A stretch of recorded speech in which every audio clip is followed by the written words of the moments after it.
discriminate against someone, then you're putting that employee in a precarious situation by collecting this data. The companies say revealing the data is voluntary for employees and helps managers make diversity-enhancing decisions about promotions. Denise Pellegrini, Bloomberg Radio. See a problem on the commute? Be an official KPNW Wake Up Call Road Ranger today. Call 541-344-2424 and report it. Dakota Ring and Road Ranger Cape and Sombrero sold separately. The Road Ranger Network, exclusively on 1120 KPNW. News Radio 1120 KPNW.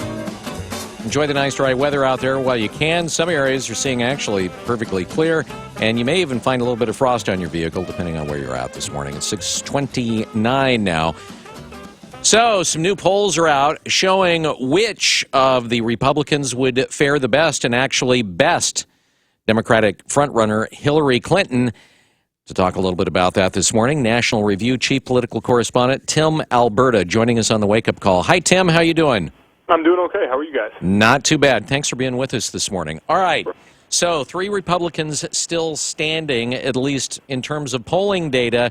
2 of them fare very well against Hillary Clinton. Another, not so much. Why don't you fill us in on who it is?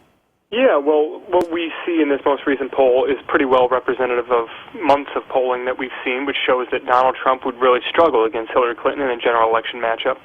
And, there are a lot of reasons for that, but really I think the basic, the fundamental of that, hypothetical matchup between those two comes down to women voters. Most polls show that Hillary Clinton leads Donald Trump by anywhere between 30 and 40 points among women voters, and that's just not going to cut it. It's pretty much impossible to win the general election if you lose women by 30 or 40 points.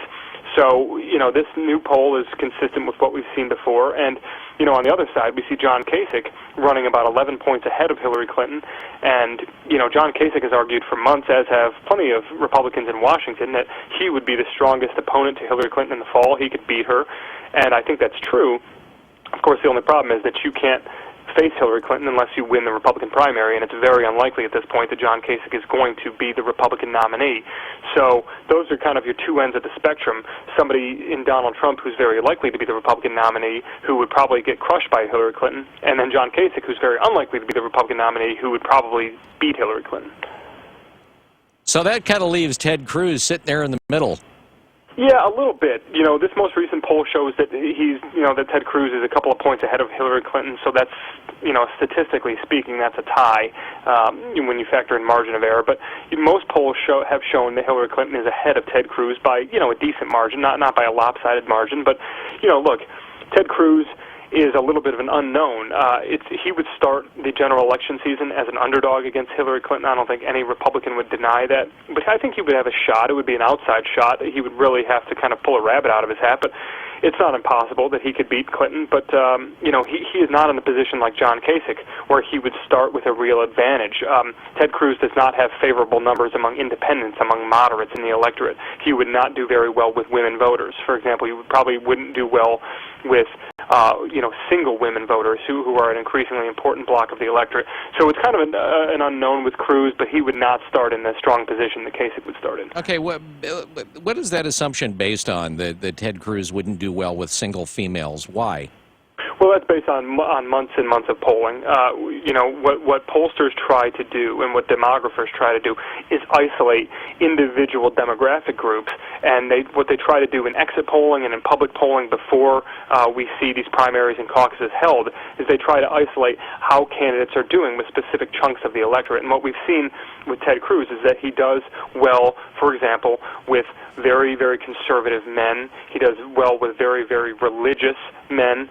We've seen that he does, in some cases, pretty well with downscale blue-collar voters, but we have not seen at any point in the entire primary season Ted Cruz performing above average, let's say, with Republican women. So you extrapolate that out and balance it out with some of the polling that we see of all women, not just Republican women, and it's very, very difficult to see how Ted Cruz would perform well with women down the road based on the numbers that you crunch over the primary season. Well, and I get the reasons there why pollsters would say that, but what I'm asking more specifically is, what is it about Cruz that, for whatever reason, doesn't necessarily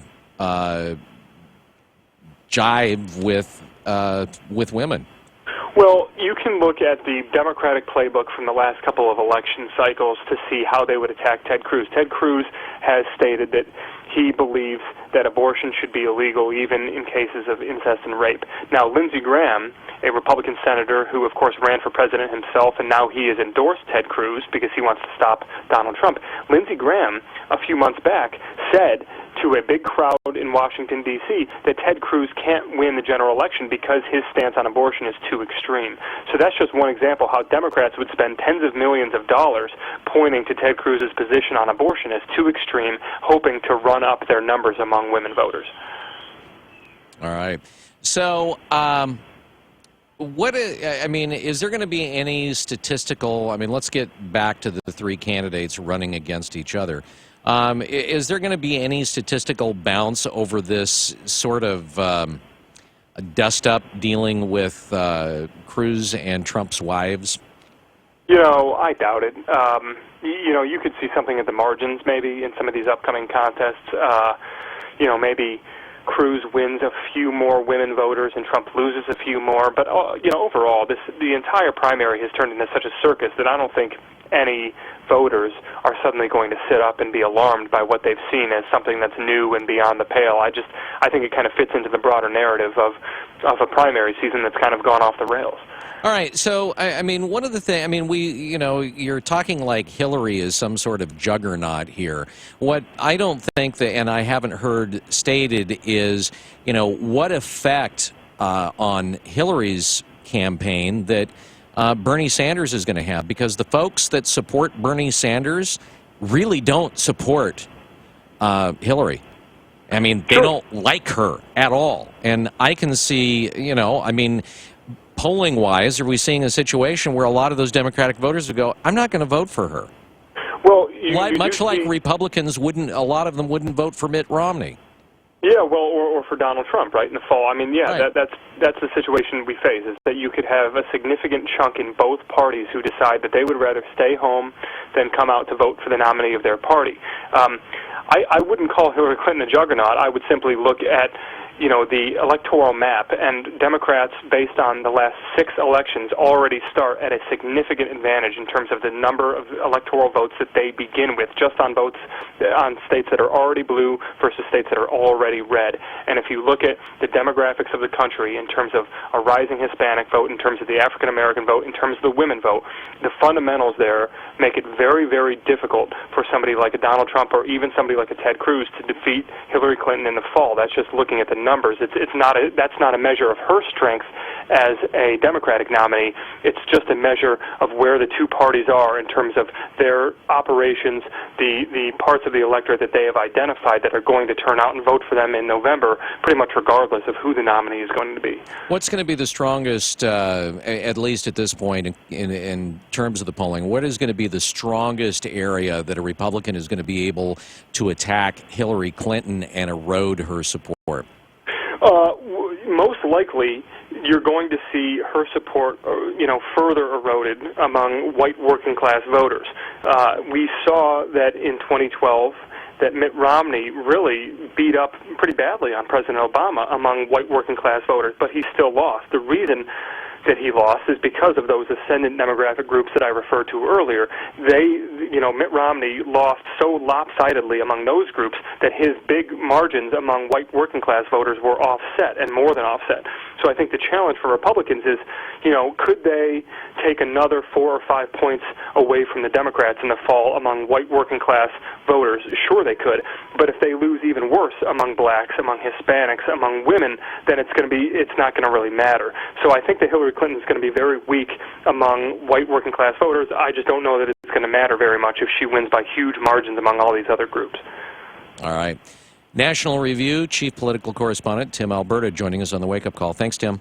Sure. Thank you. All right, take care. It is 6:38 News Radio 1120 KPNW. What is today? Today's the day you do absolutely nothing. Put it on silent nothing, because you aren't one to let chore time get in the way of your time. And that's why you use Echo Outdoor Power Equipment. Save 20% on all Echo Pro Grade string trimmers, chainsaws, and blowers during the Echo one-day sales event, and take the hassle out of yard work. Visit McKenzie Power Equipment in Springfield for their Echo one-day sales event on Saturday, March 26th, starting at 9 a.m. and take advantage of 20% off select Echo and Shindawa units. That's Saturday, March 26th at McKenzie Power Equipment.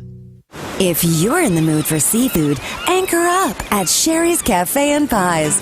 Our wild Alaskan bounty includes the seafood dishes you've been craving, like our healthy cedar planked Alaskan salmon served up on a Caesar salad, or our blackened salmon BLT, or a steaming bowl of smoked salmon chowder, and of course, our Alaskan amber beer battered fish and chips. Catch your limit at Sherry's Cafe and Pies. Hook, line, and sinker.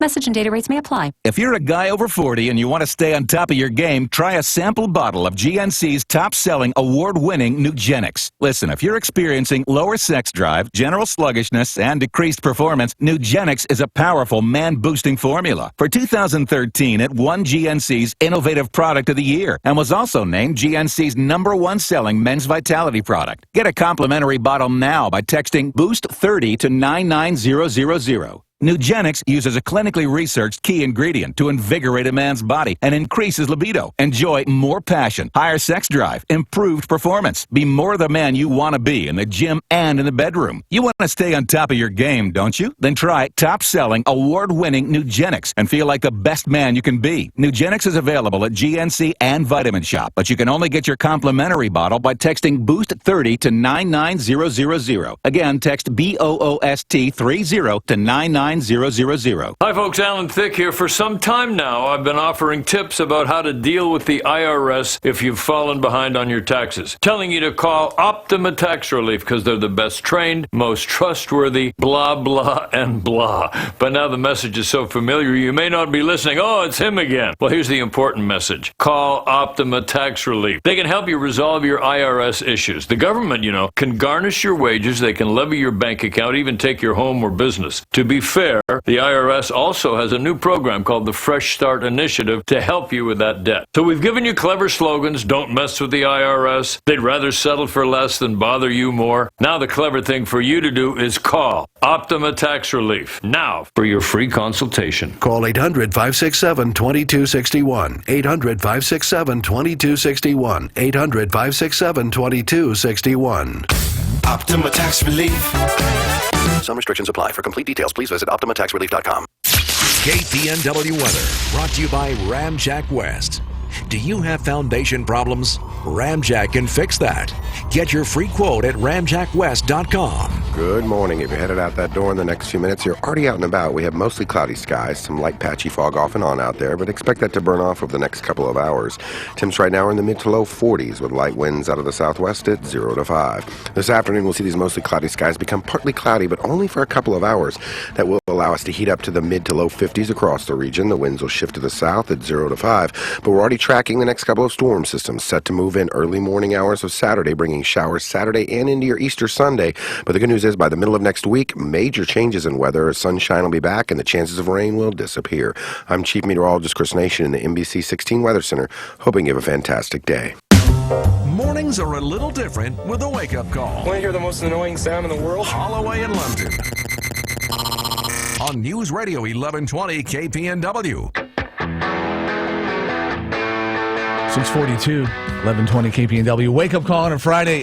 Just so you know, if you're coming in or out or somehow taking your drive through 228 at milepost 18.84, it's so precise. 2 miles east of Holly, they got a crash. It looks like it's quite the snarl. Got some delays for the westbound crowd. Again, 228, kind of Brownsville area, 2 miles east of Holly. Hey, thanks to everybody that came out to Thirsty Thursday last night. Sam's on Franklin.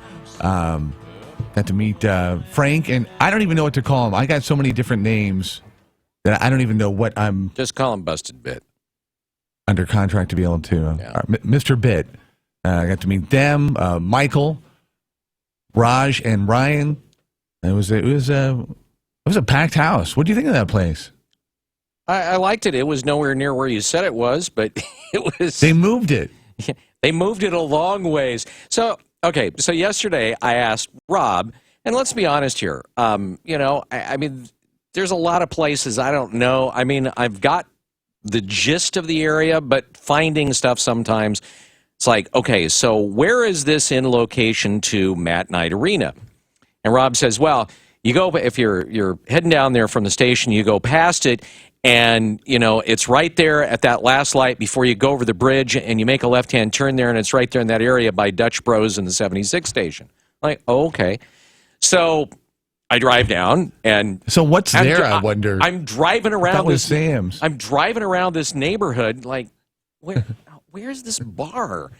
It's not on Franklin Boulevard, so why would they call it Sam's Place on Franklin when it's obviously not on Franklin? And I'm driving back in that god-awful, ugly student housing area. I've got to say, the colors that they chose for that, it's like, what did you do? Find, like, old people to pick the colors on it because their eyesight has gone bad and they need bright colors so they can see against them? old people. No, I mean, it's my mom was that way. I mean, as her eyes started going bad, all of the colors of things that she bought become brighter. And you know how when they do construction and they have, like, the big tarps from a distance, that's what I thought they had. I was like, well, they'll take it off and the normal color will be underneath. Yeah, no, it's not. So I'm driving around, and finally I just go to the Dutch Bros and just said, I'm lost. Where is Sam's Place? Oh, you passed that a long time ago. A long time ago. Yes, it's 3 way blocks. It's way back up there. Like, it's not like if you had to walk it, you wouldn't make it. Anyway, I like the place. I had been in there before, but it was under another name. What was it called before? I don't know. Because we had a Signature Chef's auction event. Oh, yeah. In there, one of the pre-events, like a couple of years ago. Yeah, it's been a couple of... nice place. I really like the staff. They were very pleasant. I like the fact that they have, 5,000 square feet and about 111 TVs. I mean, wherever you look, there's, and not just itty bitties. I mean, yeah, if you're into watching and the food was good, so thumbs up on and kind of crazy to see people sitting at their respective table with a huge neon sign that they had won. That was one of the giveaways, along with Cure tickets and James Taylor and a tribute band, Grateful Dead. I think pretty much no matter what you really, maybe, Oriental Asian punk. Yeah, we didn't have that represented. Pretty much everything else, you were good to go. So thanks to everybody that came out. Yeah, we had a good time. Yeah, it was fun. Definitely. Last hurrah for World Class Stew. Yeah, World Class Stew. Moving on to bigger and better things. Yeah. So that was cool. Yeah. So just I know you're itching. Oh, I am. So I don't know if you saw the story or heard about the story of City Councilor Betty Taylor. So Betty Taylor is, I don't know, an octogenarian is 80. What is a 90-genarian? Do we know what that is? Anyway, she's 90 years old, okay? And she's still a city councilor. Now, she was pulled over because I guess she almost ran over a pedestrian, all right? And they cited her. She decided that she was going to plead not guilty in municipal court. And that there was this thing mainly because, she's a city councilor and all of this other stuff, so they were going to put it into circuit court. And I guess the way that I understand it is the reason that she pleaded innocent was because she didn't want to take the class. Is that what the deal was? No, she wants to take basically, if you do the process, what she's doing, she gets to not have to put it on her report, and her insurance goes up, so she can pretty much kind of work through it and kind of work it off. Okay, so the deal is she almost, I guess, comes close to running over a pedestrian. She does not yield the right-of-way, so to speak, for a pedestrian. Now, my question here is, I know a little bit about adults, senior citizens, and driver's licenses. And I know that anyone can go down to the DMV and pick up a form and sign it to have the DMV take a look at somebody and potentially give them a driver's test if they don't think they're competent to be behind the wheel. If, and I know this to be a fact, if you are a police officer, a physician, a caregiver of some sort, you fill out a different type of form and it immediately goes to the top of the pile, and it's just about an automatic DMV takes you and says, "Dear senior citizen, you need to take a driver's test." And we're not talking about the written test. You need to get behind the wheel and prove to us that you are safe to be behind the wheel. My question here is, why didn't the police officer in question, and I know the answer to this, why didn't the police officer who pulled them over or some member of the police department fill out one of those forms to have her have a driver's test? Well, of course, you don't want to do that to a city councilor because, after all, they're a city councilor, and who holds the purse strings? And who's going to make your life living hell? So that's obviously why the cop didn't do it. But the question here is, she's not safe, likely, to be behind the wheel. And then we had the story this morning about if you're prone to falls, you're even more prone to be a bad driver if you're a senior citizen. We already know she's prone to falls. Hell, she's done it at city council meetings. She fell asleep and fell out of the chair at a city council meeting. And it makes you ask, why doesn't somebody, or even a family member, step up and say, "You know, Betty, maybe you ought to go take a test"? I mean, I've seen enough council meetings, and I've seen her around town to know she has a hard time walking in a straight line. And she's behind the wheel of an automobile, and now she comes close to plowing into a pedestrian.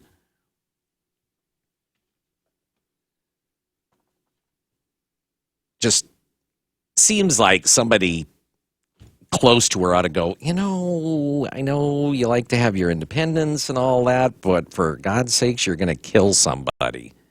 Let's just go take a test just to make sure that you still got, got your skills, got your mad driving skills, Betty. Let's go down and make sure that you got it all going on."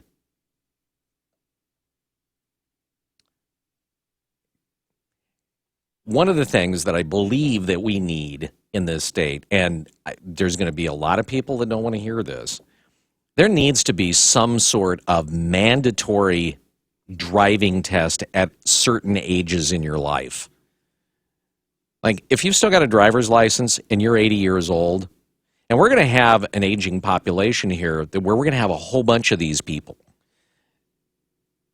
where at 80, at least you need to go take some sort of competency test to make sure that you can still drive. I mean, and I went through this with my dad. And it puts a family member in a hideous position, particularly if you're dealing with a tenuous relationship to begin with. When you're dealing with a family member and you're badgering them about driving, you can go down to DMV, like you said, you can fill out one of these forms, and DMV says, "Well, yeah, you can fill it out, and your name will be kept confidential," until the person whom you filled out the form against asks who filled out the form. Then DMV is required to tell them. So much for your anonymity. And you can imagine what kind of effect that's going to have on a family relationship when you go down and fill out one of those things because dad or mom or Uncle Bob or whomever is dangerous behind the wheel, doesn't want to give it up. And so you go down thinking, "Oh, I'll be sneaky about this because they really need to be off the road." And then you get outed, and the family dynamics that go on there. I mean, fortunately, was able to get Dad to give up the keys, but it was difficult. And I'm going to take it a step further. So when he went to redo his driver's license, it was due to be renewed in August of 2015. And his eyesight, his macular degeneration, his eyesight's going. So he's thinking, if I wait until August, my eyesight could be bad enough where I won't be able to get my license. So what does he do? He goes down in like, I think it was May, and goes to get, his driver's license. Well, they make him take an eye test at the DMV. When you renew your license, you have to look in the thing and say, yeah, it's C, D, G, Z, and F, or whatever. So he does that, and he fails.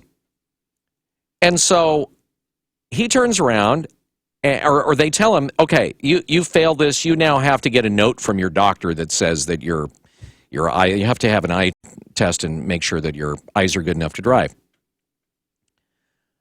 So he calls the doctor and tells him that he needs a note to be able to drive. Without ever checking his eyes, the eye doctor provides the note that says, oh, his eyes are good enough to drive. Now, mind you, I'm a little irritated about this when I find out. I call the eye doctor, and he's like, well, see, I gave him an eye test within the last couple of months, and so it's legal. It's like, oh, legal? Is it right? I mean, and I started pressing the guy, and I get this, it's legal. What I did was legal. I can legally do that. It's like, okay, but ethically, can you do that? I mean, you haven't, it's been, it's been a while. Why? Are you saying that a person's eyesight can't change over that length of time? Well, what I did was legal. And then I got to thinking about it. Well, of course, somebody that is this type of eye doctor, of course they're not going to want to fill out a letter that said, no, this person can't see to drive, because then they're going to be known as the doctor that takes the driver's license away from all the old people. Because when you sit in that guy's office, in a lot of these ophthalmologists' offices, you look at the people around there, and 90% of them are seniors. They don't want to get the reputation of being the one that takes away people's license, because it's going to ruin their business. The problem with getting like something like that as a law, where you're going to have 80-year-olds, for instance, at the age of 80, you have to have your eyes checked, is because the lobby, ARP, and the rest of them, and the fact that they vote, is so strong that no politician is going to man up enough to be willing to try and legislate something like that. And so if it's going to happen, it's going to have to go to an initiative petition, at which point ARP is going to open up a big old can of wallet to make sure that doesn't happen. I mean, equating it with elderly abuse. It really is. I mean, it's an awful situation to be in. Circling back around, somebody close to Betty Taylor needs to tell her she needs to go take a driver's test.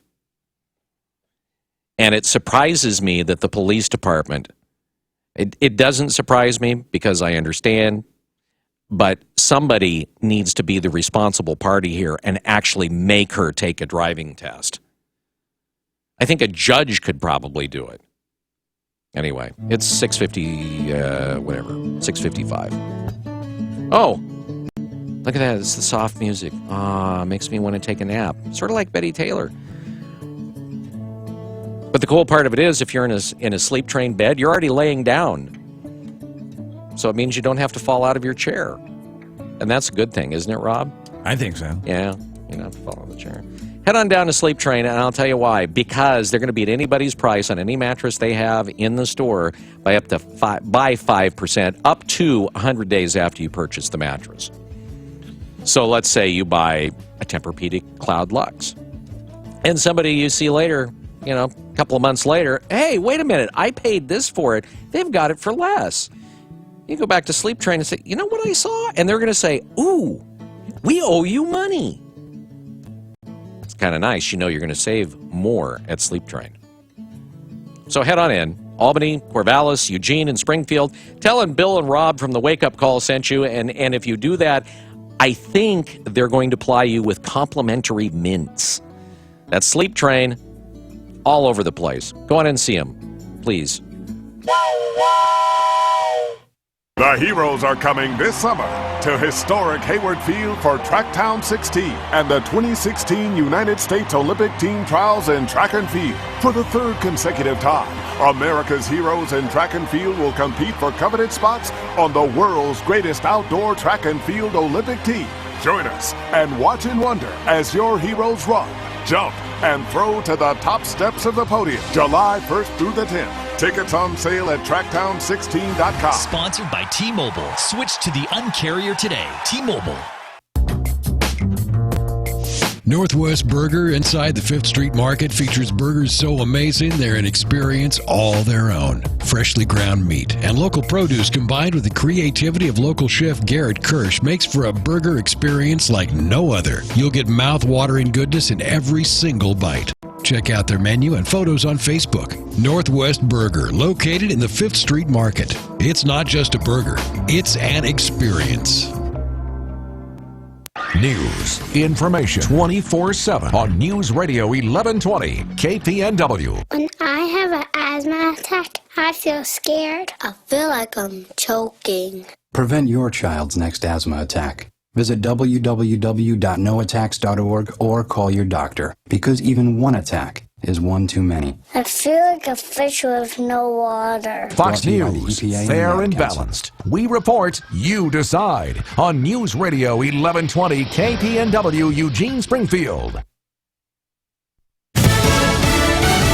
Fox News Radio. I'm Dave Anthony. He survived the Brussels bombing at the airport. The first blast went off to my right about 10-15 meters. It was very loud. American Mason Wells from his hospital bed, his entire face bandaged. We were close enough. I actually saw fire in front of my face and also down on the ground. The 19-year-old was burned and took shrapnel in his body. Wells is a Mormon missionary among the 270 injured. 2 Americans are among the 31 dead. Fox's Tanya J. Powers has that update live. And the State Department confirms those 2 Americans were killed, but their identities have not been released. Now, there are also 2 siblings who were Dutch nationals who lived in New York that died in the airport attacks.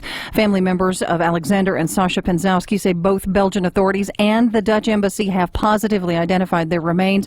They were last heard from. They were on the phone with a relative at the Brussels airport when that phone went dead, Dave. Tanya, the 2 explosions have been heard recently in Belgium as police conduct more terror raids. They're really laying the hammer down again, police here in the Brussels area. There is a raid, an operation going on right now in an area called Schaerbeek. This is where other suspects and some of the bombers came from. That's about 10 minutes from our location. We're in an area called Jet. This is about 15 minutes to the west of Brussels. 2 people were arrested here. Fox's John Huddy. At least 7 people have been detained in these raids 3 days after the terror attacks. The U.S. has killed a senior ISIS leader. We're expecting details later this hour on that from Defense Secretary Carter.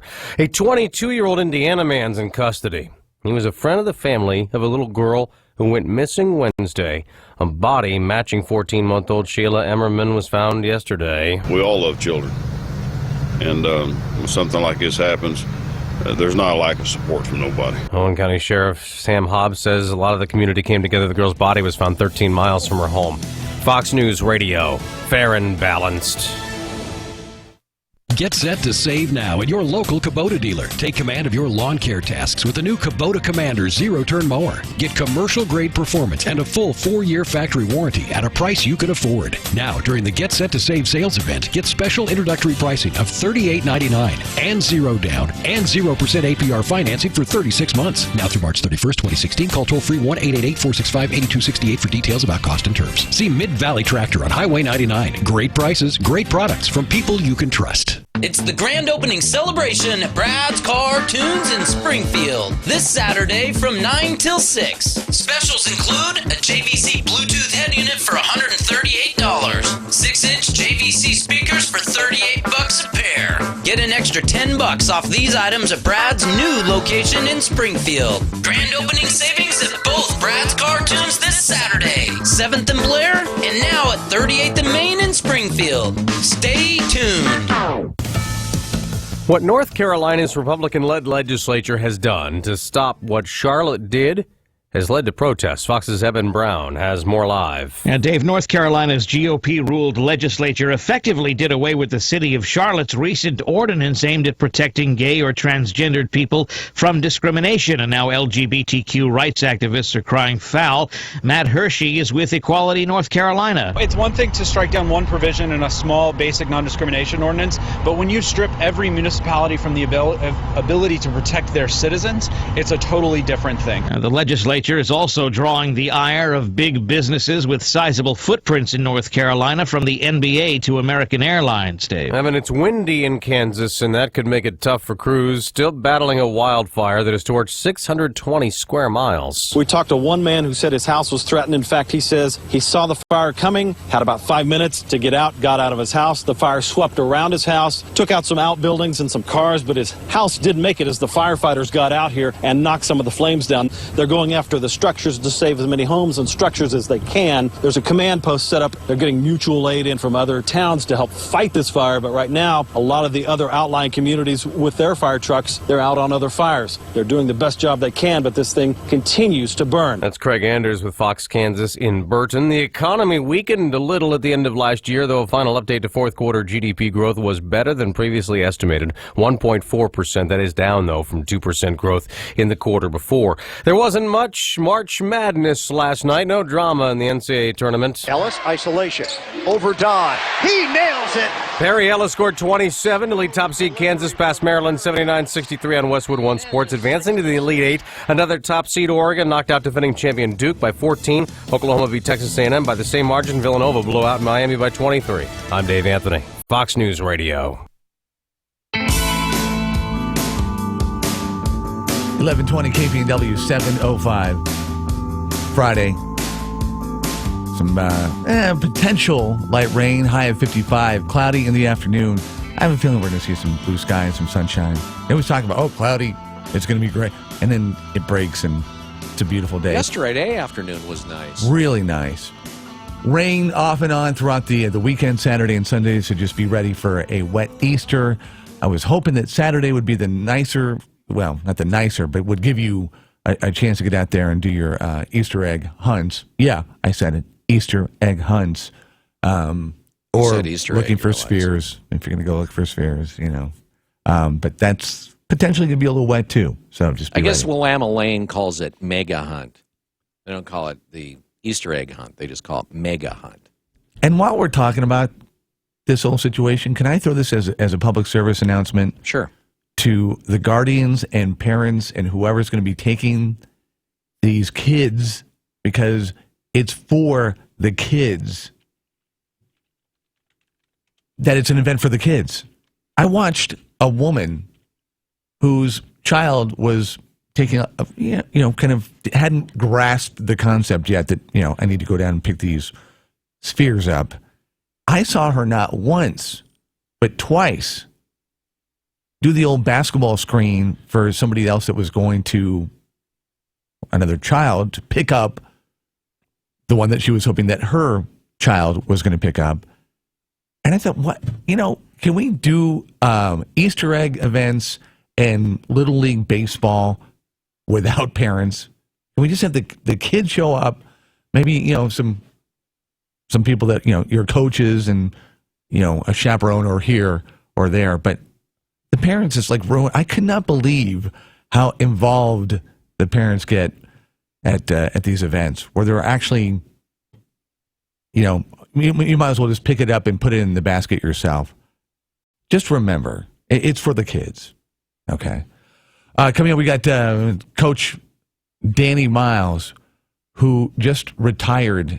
When you look at a career, if you're a coach and you've been in that position for, say, 25 years, you call it a great career. 25, 30, you're ready to retire and reflect. How about 45 years? One of the winningest coaches in basketball history has just called it quits. And we're going to chat with him and kind of pick his brain, see what he thinks about the Ducks, of course, and how he would go about battling Oklahoma tomorrow. Also, speaking of outdoors, Johnny Cruz will be along after that to get you up to speed. What's going on in news? We'll have these stories coming up in just a couple of minutes. If you're elderly and you fall down a lot, you probably shouldn't be behind the wheel. We'll have that story coming up. We'll also take a look at an ongoing investigation into a 2-year-old murder case that has the Eugene police once again asking for the community's help. If you got studded snow tires on your car, we'll tell you when the deadline is to get those things off. And a number of senators are saying, so can we do something dealing with pot money so people can put it in banks? Those stories and more brought to you by Burrito Amigos, the friendly ones, on the way here on News Radio 1120 KPNW. Hi, I'm Bill London, Burrito Amigo's biggest fan, and here's a true food story. One day after the wake-up call, one of our staff members walked into the studio, fully admitting she had not visited Burrito Amigos and had ordered a beef breakfast burrito without a tortilla in a bowl. The phrase, "What is this stuff?" in a continuous chorus ensued. The consensus was that whatever was supposed to be in that burrito looked more like something pulled out of a clogged garbage disposal. Now, we could only identify egg. We think. We took pictures. Then another employee pointed out, with Burrito Amigos, when you bite into or open up a burrito, you can actually identify all the ingredients by sight. The Angus beef in the Machaca burrito looks like beef. The bacon is easily identifiable in the bacon burritos, along with the eggs and potatoes and peppers and everything else. Burrito Amigos serves real food that you can identify by sight and enjoy. Food should not be scary. It should be real, like at Burrito Amigos, the friendly ones in Eugene and Springfield. Climb aboard Amtrak Cascades from Eugene to Portland for less than $20 one way. Start your adventure at Amtrak.com/see what happens. Built for business. In business, time is money. In business, money is also money. No wonder nearly 1,000 businesses choose Comcast Business Internet over DSL from the phone company every single day. Not only is it up to 5 times faster, it's actually a better value when you go with the fastest plan. So take a minute out of your busy schedule and call Comcast Business. It will be well worth your time and your money. Switch to Comcast Business Internet. Then add voice and TV for just $34.90 a month. And ask about our 2-year price guarantee. Call 800-501-6000 or visit ComcastBusiness.com. Comcast Business. Built for business. Offer ends 5/31/16. Restrictions apply. Limited to one voice line and private view TV for new customers. 2-year contract required. Requires Comcast Business Internet at an additional monthly charge. Equipment taxes and fees, including broadcast TV fee extra. Savings claim based on cost per megabits per second. Compares Comcast 100 megabits per second and 20 megabits per second DSL downloads. You'll hear it here first.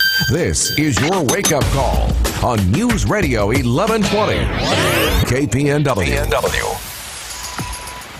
Good morning.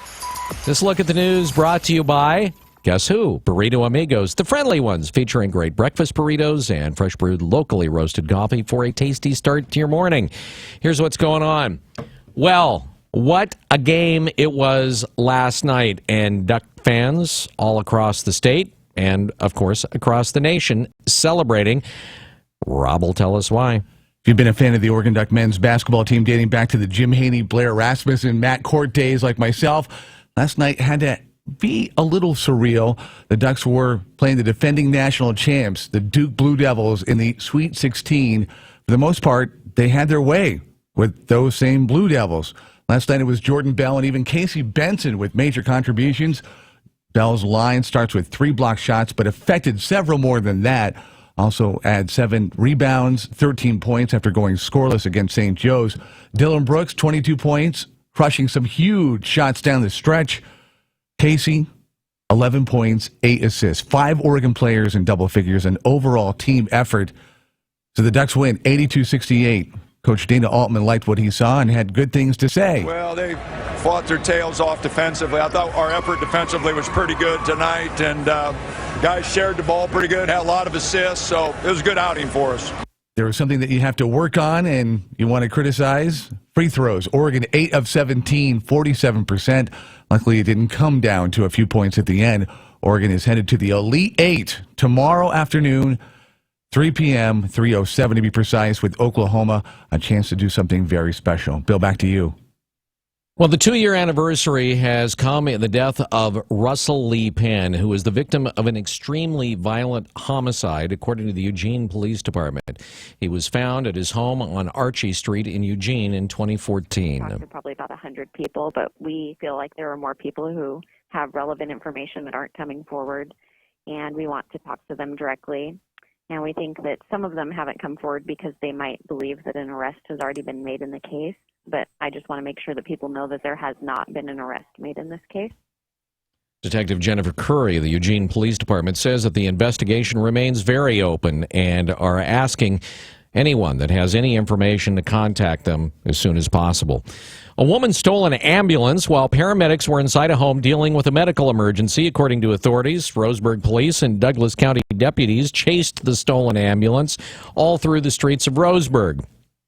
They were eventually able to get the wayward ambulance corralled and arrested the female driver, 28-year-old Jolene Barnes, at gunpoint.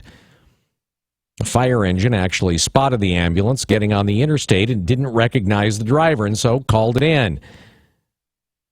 According to police, nothing seemed to have been stolen from the ambulance, but they did find a bottle of liquor inside. I know. Shocked, aren't you? Douglas County Fire Chief Greg Marler says leaving vehicles running is standard procedure so that they can have the vehicles and equipment ready to go when they're needed, but then now they say they may revisit that protocol. Well, a judge has declared a mistrial after Roseburg jurors could not unanimously reach a verdict in a murder case, and so the state has filed a motion asking for an 11-1 guilty verdict. The Deputy District Attorney, Steve Hoddle, filed the motion asking Douglas County Circuit Court Judge Randolph Garrison to accept the jury's 11-1 verdict against William Aguayo as guilty instead of declaring a hung jury. Now, Oregon's Constitution requires a unanimous verdict to find a defendant guilty of first-degree murder. But here's where it gets technical. Currently, Oregon law does not have a charge of first-degree murder.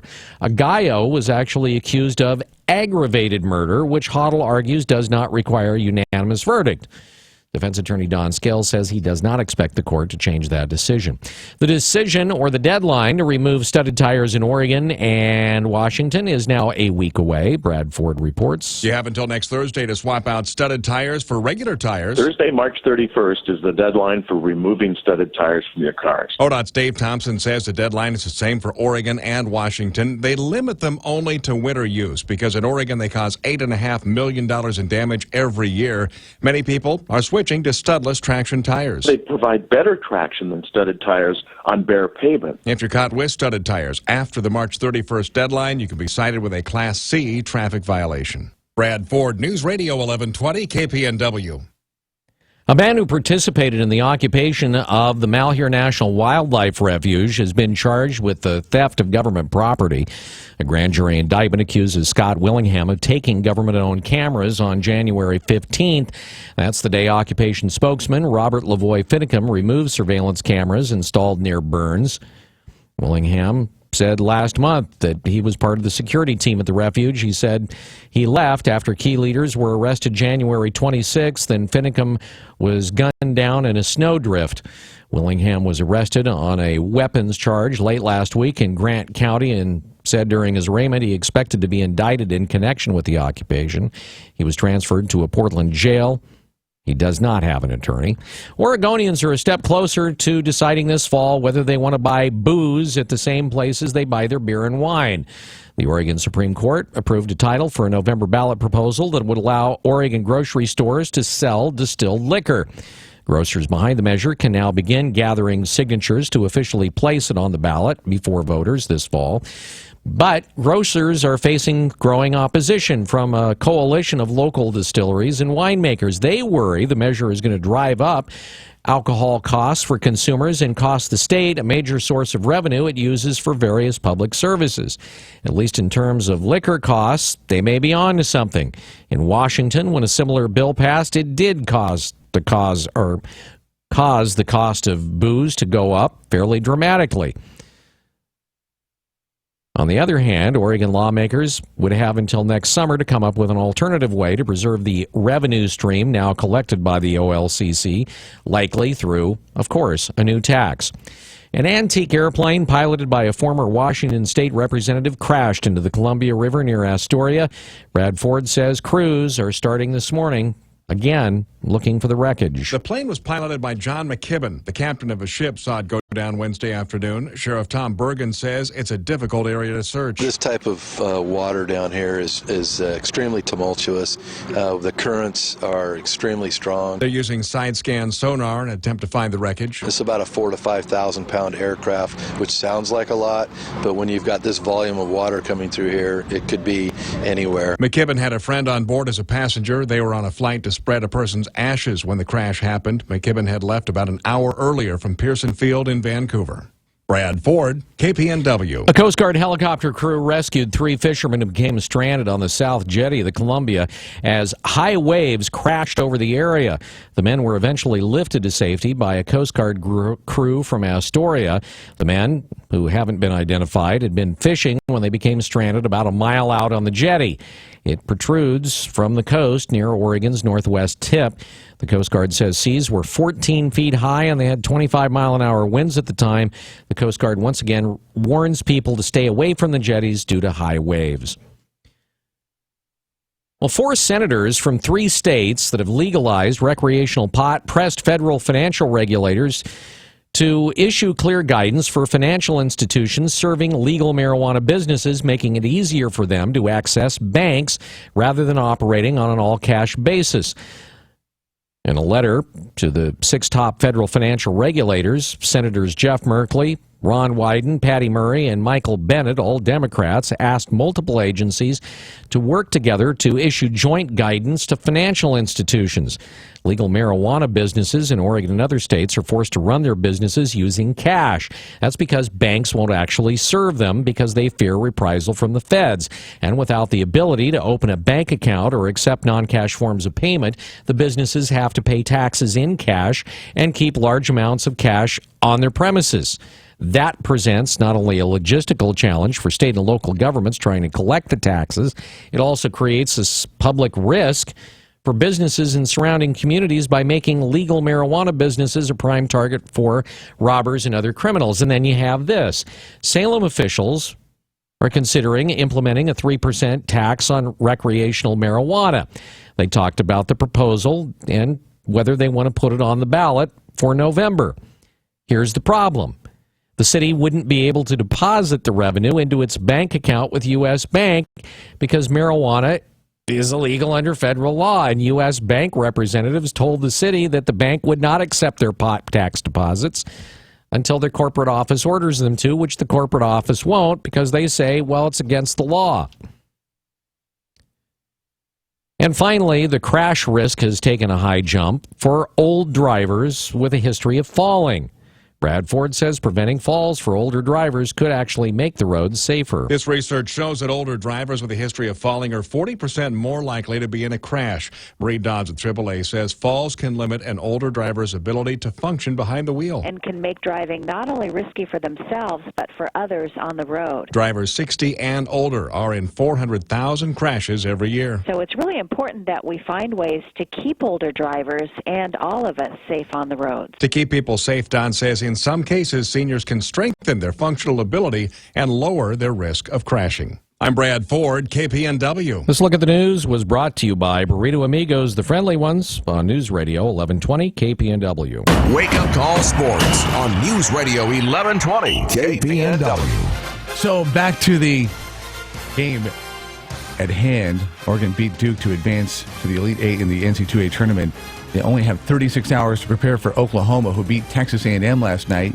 Coach Altman and company turned their attention to a team with Buddy Hield, a candidate for Player of the Year. Dylan Brooks pauses to reflect on everything that has come his way so far. It feels so special, sharing with these guys, going to Elite Eight, something that we never did in so long. So, it feels great. And, we've been underrated the whole season. So, I'm glad that, we get our shine now. Other games last night, Miami gets their exit dismissed by Villanova, 92-69, top-seeded Kansas running on all cylinders, dropping Maryland 79-68. Oregon State women next in action tomorrow against DePaul as their amazing season continues in Sweet 16. Western Oregon's run is done. At the Division II Final Four, they got plunked by Augustana 74-55. Long trip from Frisco, Texas to Monmouth, but a good season for the Wolves. And to Oregon softball, the first game of the Jane Sanders Stadium era with their new $17 million facility ready to be shown off. Much to celebrate with the fourth-ranked Ducks winning 2-0 over Stanford. Ace Sheridan Hawkins striking out 14 to shut down the Cardinals, move the Ducks to a 4-0 record in the Pac-12. Howe Field had been their home since 1936. If you want to drive by and check it out, it's at 18th and University. 2 games, one today and one tomorrow, finishing out the 3-game series with Stanford. Wake Up Call Sports, live and local, brought to you by Max Muscle, the authority in nutrition since 1991, across Franklin for Market of Choice in Eugene. News time 7:23. Coach Danny Miles, 45 years on the job, retiring at the Oregon Tech basketball program. One of the winningest coaches in basketball history. Next up on the Wake Up Call. KPNW weather brought to you by Ramjack West. Do you have foundation problems? Ramjack can fix that. Get your free quote at ramjackwest.com. Good morning. If you're headed out that door in the next few minutes, you're already out and about. We have mostly cloudy skies, some light patchy fog off and on out there, but expect that to burn off over the next couple of hours. Temps right now are in the mid to low 40s with light winds out of the southwest at 0 to 5. This afternoon, we'll see these mostly cloudy skies become partly cloudy, but only for a couple of hours. That will allow us to heat up to the mid to low 50s across the region. The winds will shift to the south at 0 to 5, but we're already tracking the next couple of storm systems set to move in early morning hours of Saturday, bringing showers Saturday and into your Easter Sunday. But the good news is by the middle of next week, major changes in weather as sunshine will be back and the chances of rain will disappear. I'm Chief Meteorologist Chris Nation in the NBC 16 Weather Center, hoping you have a fantastic day. Ramjack leads the way in foundation repair.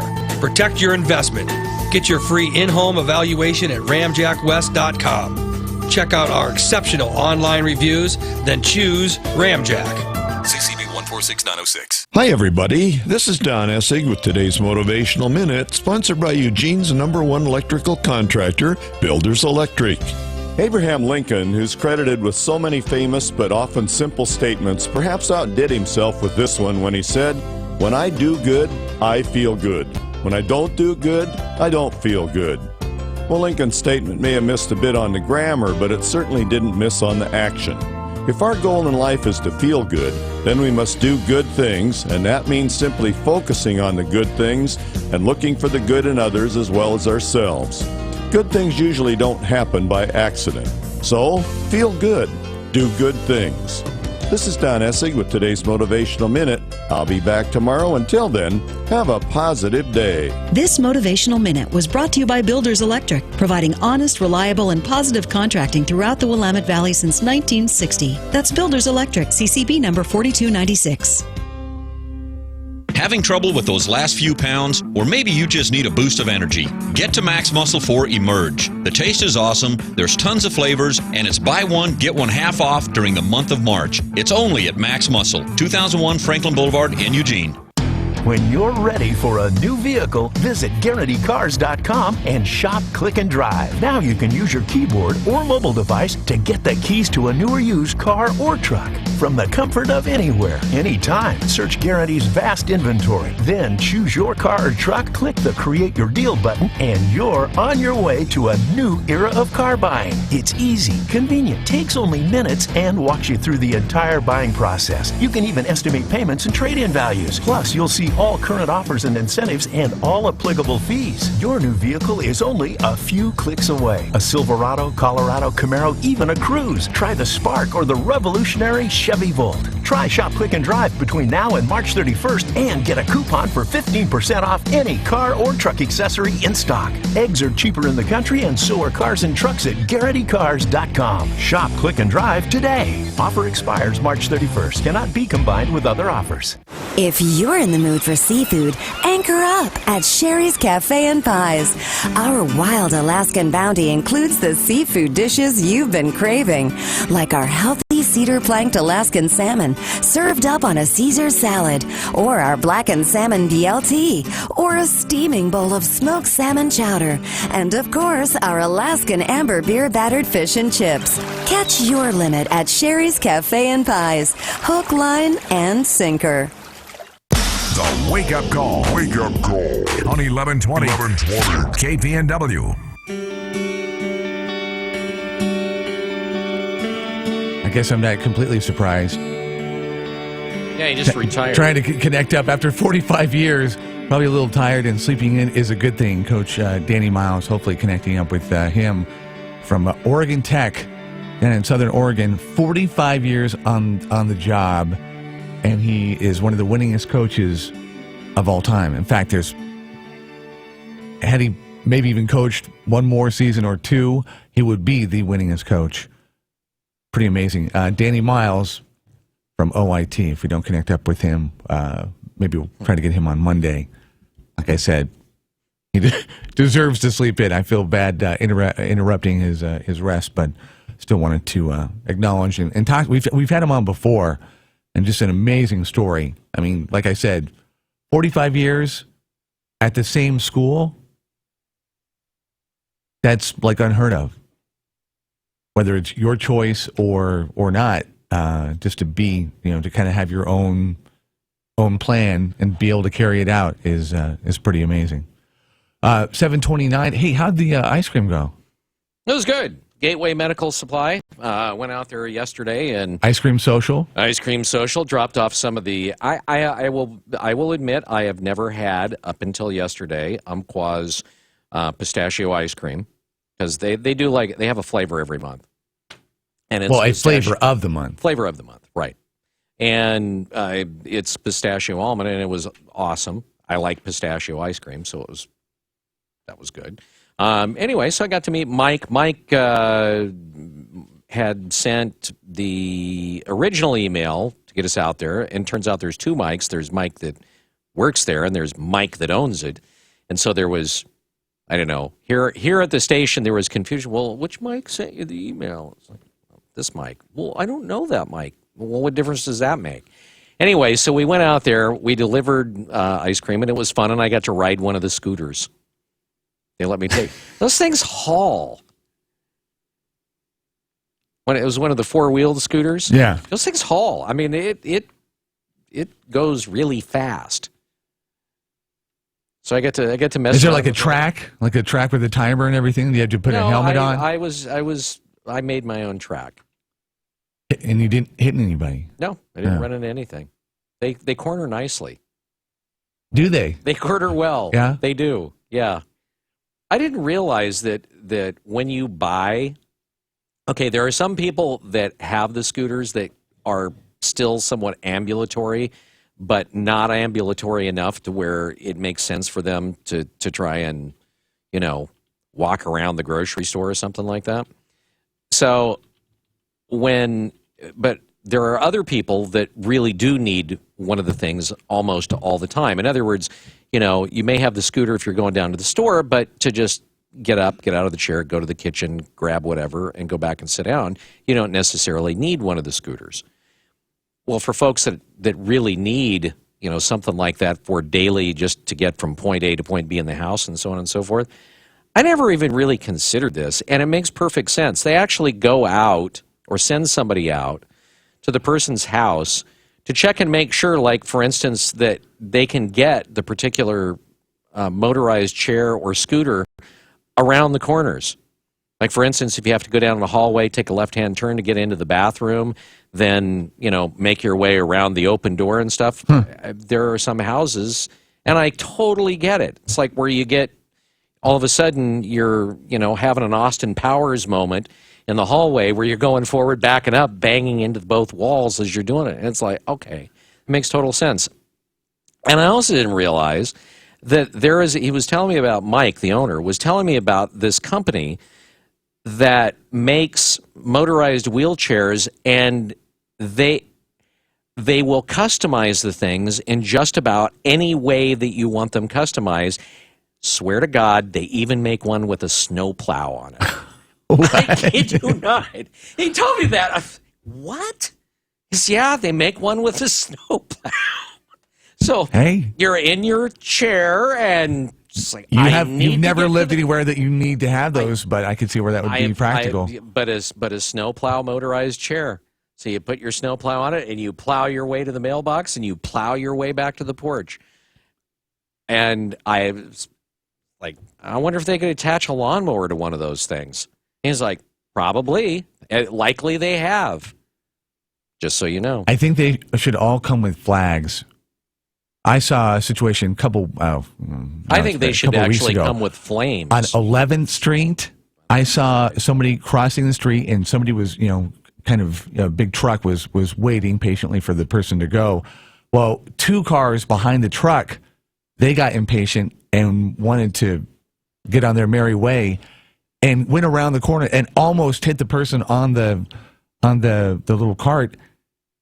So he's sitting there. The oncoming traffic, there was almost 2 or 3 accidents. And I'm like, what? Can everybody just take a deep breath and relax? Thankfully, the person was, got to their other side. But yeah. And you see, though, I see them on Highway 99. Mm-hmm. I saw one crossing Highway 99. Could not believe it. So I guess in that situation, I'm kind of glad that they... there seems to be a theme here this morning. Moved on. Yeah. Yeah. A subtle theme. Yeah, it's a subtle theme. You have to get into the flow of the show, but this morning there definitely is a theme. So anyway, going back to the folks there at Gateway Medical Supply, thank you for allowing you to come bring ice cream. Well, they also supplied me implied pie on my person. Oh, they brought pie? They had pie there, yeah. So I got to have So it was some Umpqua potluck. Yeah, so got to have some Umpqua ice cream with some pecan pie. Oh, pecan? Yeah. Yeah. No wonder you were wired last night. You need to there start at going Sam's. You were wired on sugar. You were just a live wire. Oh, the different tables. All right, I was looking for change. Did you find it? No. Yeah. No, I didn't. Somebody writes, we were talking about Betty Taylor earlier and about the issue of, and if you're a family member who is taking care of an elderly parent, first off, my hat's off to you. Secondly, know where you're at. And third, if you've tried to get their keys away from them, good luck on that one.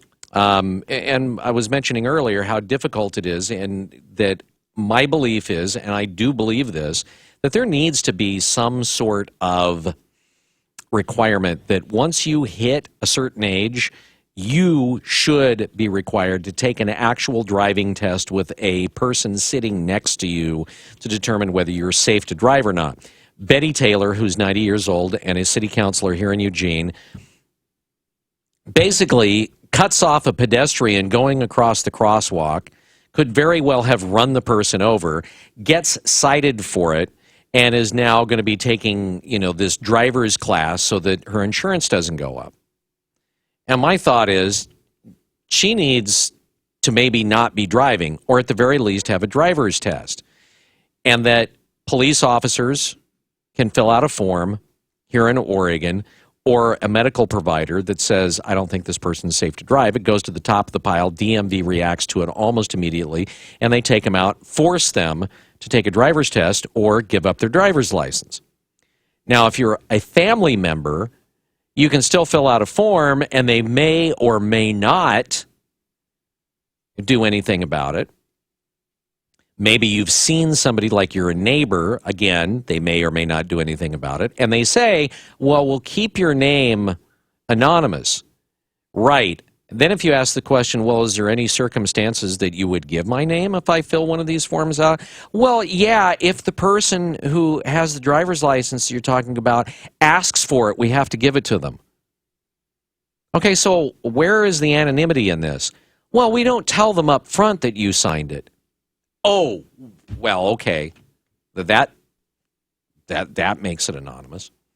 Anyway, my thought is, at the age of, say, 80, if you still have a driver's license, you should be required to take a driver's test to prove that you still have the skills to do it.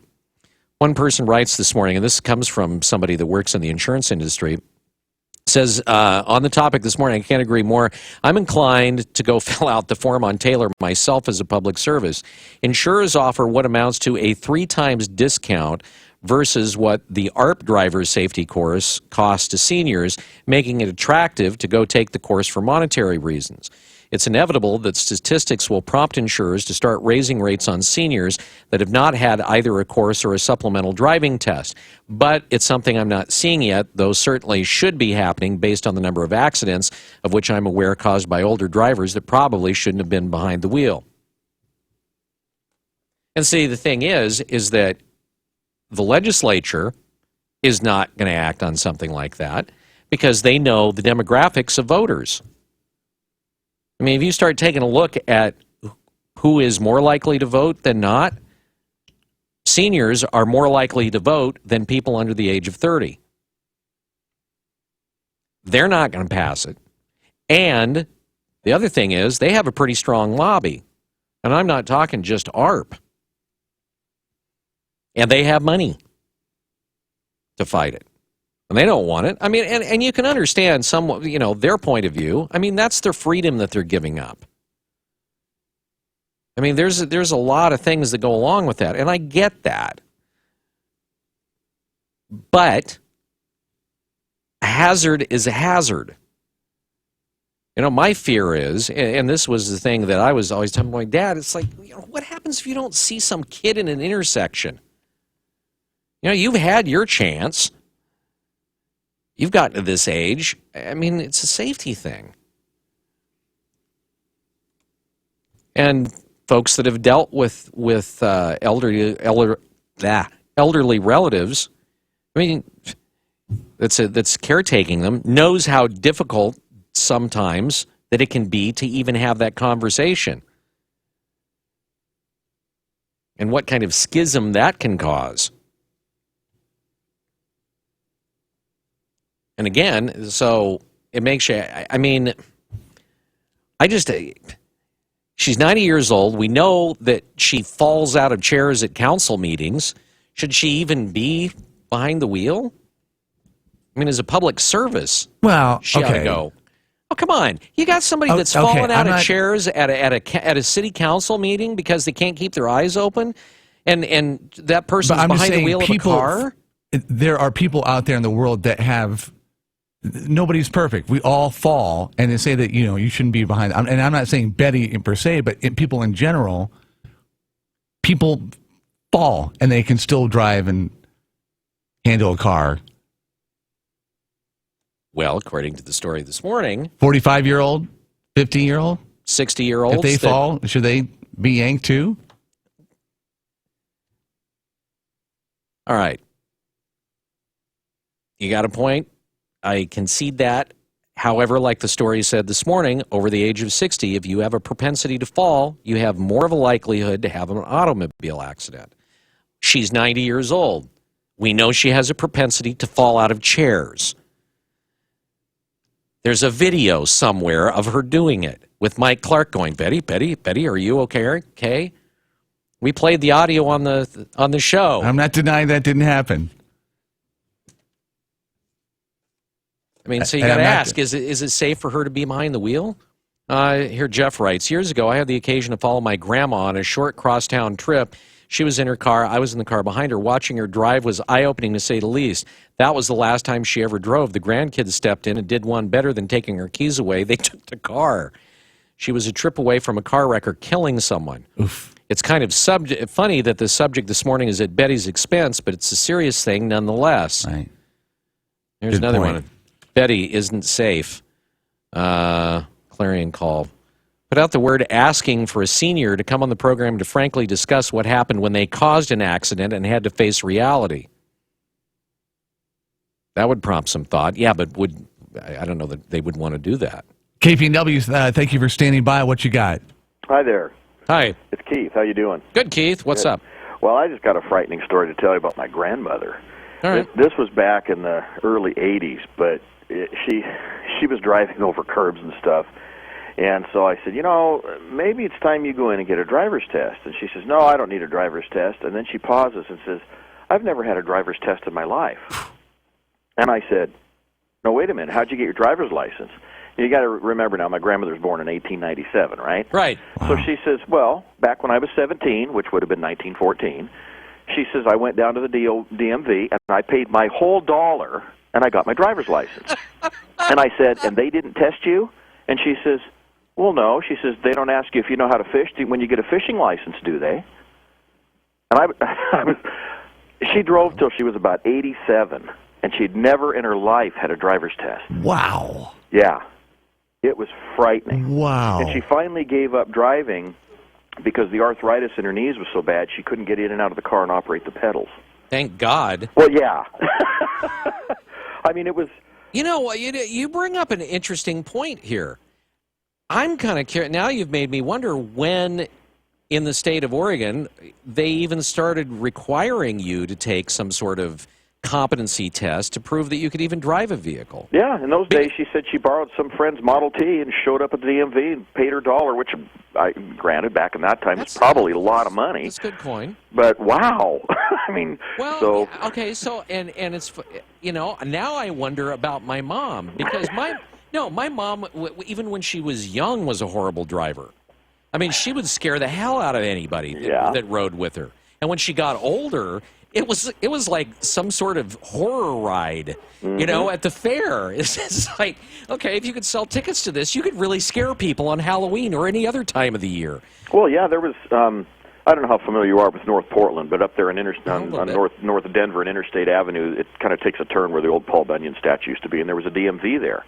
And my grandmother was going in there to renew her driver's license, not take a test. And instead of going around the curve and making a right turn to the DMV, she went straight ahead, went right up over the curb, across the rhododendrons, and parked her car. And parked her car? Yeah, went in, paid her money, got her new driver's license, came out, drove away, and that was right at the DMV. I mean, it was brutal. That's kind of when the whole question came up of, maybe you should be tested again. What do you mean again? All right. So, anyway, they're out there. Be careful. Right. Have a good Easter weekend, guys. Hey, you too. Keith. Keith. Take care. One of the 15. Patty writes, the FAA does this for pilots. Why not drivers? That's a great point. Yeah, it's a really good point. Anyway, 7:44. Jinx. God dang it. Coming up, Johnny Crew is going to talk about some outdoor activity. You know what? Don't let a couple of droplets stop you from getting out there. And it's Easter weekend, so a lot of things out there with the kids. So just, you know what? It's Oregon, and he's coming up on KPNW. The Bloomberg Market Report, sponsored by Pacific Continental Bank, serving your business and community in Eugene for over 40 years. This is a Bloomberg Market Minute. If you're a kid who loves movies, then this is your year, as every major studio is debuting at least one major animated film. Disney's Zootopia kicked things off, roaring into the box office in early March with a $75 million debut. Are you saying that because he's a sloth he can't be fast? Flash, 100-yard dash. Buddy, it's nice to see you. Nice to see you. Two. This spring also brings Sony's Angry Birds movie and Disney's Finding Dory, a follow-up to the huge hit Finding Nemo. And in July, 20th Century Fox debuts a new Ice Age movie. The mother of all asteroids screaming towards us. It turns out animated films are the most profitable genre. Think Disney's blockbuster Frozen and all of the lucrative product tie-ins. But they also cost the most to make, and that means flops can also be costly. A few years back, DreamWorks took a quarterly loss when Rise of the Guardians did not do well. Gina Cervetti, Bloomberg Radio. Ramjack has your foundation solution. Ramjack can fix that. CCB 146906. Pacific Continental Bank is proud to call the Eugene-Springfield area home for more than 40 years. As your local banker, partner, and neighbor, we are committed to the health and sustainability of your business and our community. We know it takes more than a loan or deposit to help you succeed. It takes people who know you, your business, and your community. Who says we can't be more than a bank? Pacific Continental Bank, the right bank. Learn more at therightbank.com. Member FDIC. Are you suffering with hearing loss? Are you sick of people constantly complaining that your TV is too loud? Are you tired of asking people to speak up?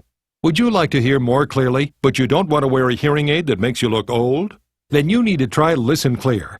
a life-changing breakthrough precisely designed by top audio engineers to fit your ear almost invisibly. And you can adjust Listen Clear to find the perfect way to hear everything, wherever you are and whatever you're doing. And right now you can try Listen Clear absolutely free with free shipping. We'll even give you free batteries for life. So call now, 1-800-900-4116. Listen Clear is lightweight and completely hassle-free, and it's practically invisible. Call for your 100% free home trial with free shipping and free batteries for life. For free information, call now, 1-800-900-4116. That's 1-800-900-4116. 1-800-900-4116. Northwest Burger inside the 5th Street Market features burgers so amazing they're an experience all their own. Freshly ground meat and local produce combined with the creativity of local chef Garrett Kirsch makes for a burger experience like no other. You'll get mouth-watering goodness in every single bite. Check out their menu and photos on Facebook. Northwest Burger, located in the 5th Street Market. It's not just a burger, it's an experience. Hi, this is Flint, Catering Director at Westraurant Catering. At Westraurant Catering, name the occasion. From rehearsal dinners, wedding receptions, business events, and holiday parties, to reunions, team celebrations, and more. Whatever the event, Westraurant Catering offers up tasty cuisine from all of its restaurants, including Mucho Gusto Mexican Kitchen, Bill and Tim's Barbecue, Dickie Joe's Burgers, and Dickie Yo's Frozen Treats. Got a last-minute event that's just days away or less? We specialize in catering last-minute events and meetings. You need to be able to rely on your caterer. With Westraurant Catering, you get experience and quality you can trust. Call me, Flint Livingston, today to find out how we can serve you. 541-954-6303. Again, 541-954-6303. Westraurant Catering, trusted in food and service. KPNW weather, brought to you by Ramjack West. Do you have foundation problems? Ramjack can fix that. Get your free quote at ramjackwest.com. Good morning to you and yours, and happy Good Friday. If you're headed out in the next few minutes, we've got mostly cloudy skies. Temps right now in the mid to low 40s with light winds out of the southwest at 0 to 5. We have a little bit of coastal drizzle as well as some light fog off and on out there. I expect that to burn off by about 11 a.m. Now this afternoon we'll see a little bit of high pressure move into the area. That'll give us partly cloudy skies by late afternoon. That'll help the highs reach the mid to low 50s. Winds will shift to the south at 0 to 5, but we're already tracking multiple systems headed this way for the weekend. Set to move in late Friday night into your Saturday morning. We will see showers off and on throughout the day on Saturday, carrying over into Sunday and even into the early morning hours of Monday. So be prepared for a wet Easter out there, but there is good news in the forecast. High pressure moves in early next week, bringing us several days of sunshine and almost no rain chances. I'm Chief Meteorologist Chris Nation, the NBC 16 Weather Center, hoping you have a great day. Local news, local people, Holloway in London, and the wake-up call. I want you to get up now. On News Radio 1120, KPNW. It's that time once again on a Friday for the most burly man of the great outdoors. That's right. He chopped down trees. He fights bears with his bare hands. He separates his shoulder, taking a spare tire out of his car. It's John Cruz from Northwestern Outdoors joining us on the wake-up call. Sean Cruz? John? No, I said John Cruz. Host of Northwestern Outdoors, heard on this station 6 to 7 o'clock on Saturday mornings. And we're also plugging him in on Sunday mornings in the 8 o'clock hour as well, just so you can have a chance to hear him. So John joins us once again. Hey, John. Good morning. And by the way, that 8 o'clock show on Sunday mornings is going to be replaced by your national show. When are you going to start that? June 4th. And we've actually now got 18 stations signed up, if you can believe that. And who is your first? You were the first. Thank you very much. Put that on the website. You were the first. You're the man. That's right. Anyway, so my understanding is you got a little bragging something or other. Hey, I'm going to brag on my 13-year-old daughter, Faith. She went to the Regional Spelling Bee last night up here in North Central Washington, competed with 40 students from a 4-county area, and she got second place. She is the alternate to go to the National Spelling Bee in Washington, D.C. Get out! Yeah, I was impressed. Nice. I actually would have lost in the practice round that they had for the kids. It incredible. The ability of these kids to spell words that were way over the heads of most of us adults. Do you recall one of the words that she had to spell?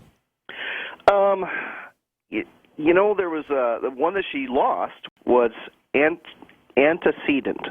So she spelled that with I's instead of E's.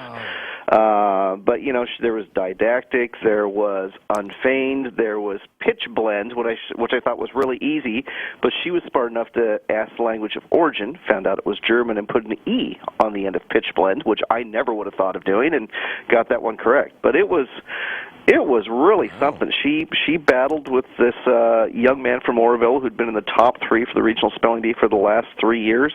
They went about 15, 16 rounds until it finally got settled.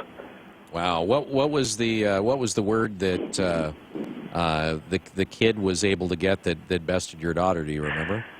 It was the last 2 words for him. They kind of choose them at random. Right. They weren't that bad. So Socratic was one, and then you have to do another one after that. So the other one he had was Rutherford, and it was Rutherford related to physics. And so I was thinking, well, that's too easy. There's got to be an E on the end or something weird about it. But it wasn't. It was pretty straightforward. And, this kid was amazing. He is a spelling machine. Every single word. You could say dog, and he would say, could you repeat the word, please? Dog. Country of origin, English. Could you use it in a sentence? The dog peed on the fire hydrant. Could you repeat the word again, please? Dog. Dog, D-O-G. That is correct. Wow. Yeah. It was something else. There's a lesson to be taken there. Take your time and don't jump on it, because you never know when you might need to stall. Oh, no, that actually, and he clearly had been trained to do that with every single question. It worked out for him. Really smart kid, little 6th grade kid, and he's going to be going to the National Spelling Bee. And, again, we were just proud as punch that our daughter was the alternate. Well, very cool. Well, congratulations to her. Congratulations to you. Parent to parent, that's always a cool thing when your kid does awesome. Yeah, it kind of makes your day. I got to admit. It does. Has nothing to do with the outdoors, but thanks for letting me brag. Yeah, no problem. All right, let's see. So this week, what, are we doing a best of or something? We're doing a best of because we were in Spokane pretty much all of last week. So we're taking you back to Turtle Bay Resort on the north shore of Oahu. We're talking surfing, we're talking hiking, we're talking horseback riding, and all sorts of other fun stuff you can do in Hawaii. All right. What are some things folks can do this Easter weekend? Speaking of Easter, if you want a pretty unique celebration, you can celebrate Easter at Silver Falls. You'll want to reserve in advance at the Silver Falls Lodge and Conference Center. Just go to silverfallslodge.com. But there's 4 seatings from 10 a.m. to 2:30 p.m. And go on out there and eat a great brunch and then go check out the waterfalls. That's something a little different. Yeah. If you're in the mood for a good deed, the Solve Great Oregon Beach Cleanup takes place at 40 different Oregon beaches, a lot of them associated with state parks, tomorrow from 10 a.m. to 1 p.m. So, bring your gloves, bring some plastic bags, and help clean up the beach. And last but not least, herring jigging, of all things. It's taking place at Yaquina Bay over at Newport. Herring go in there to spawn. A lot of people are catching them off the port docks. You basically use small jigs, usually multiple jigs on one line.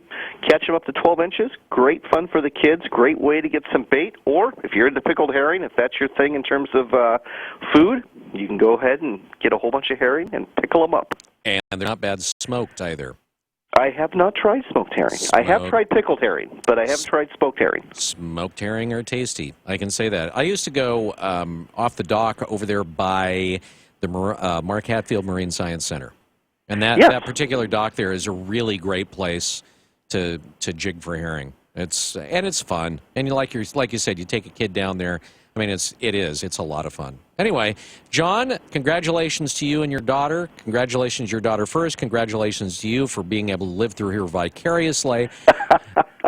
And I will pass it on. All right, coming up 6 to 7 o'clock, it's Northwestern Outdoors here on KPNW this Saturday. It is 7:56. The Easter season is a time of hope, which makes it the perfect time to consider a gift to the Eugene Mission. Because when you give to the Eugene Mission, you give rise to hope. The Eugene Mission is the area's only wellness center for the homeless. We treat the causes of homelessness, not just the symptoms. And when those we serve get well, all of Eugene Springfield gets well. Give rise to hope by donating today at eugenemission.org.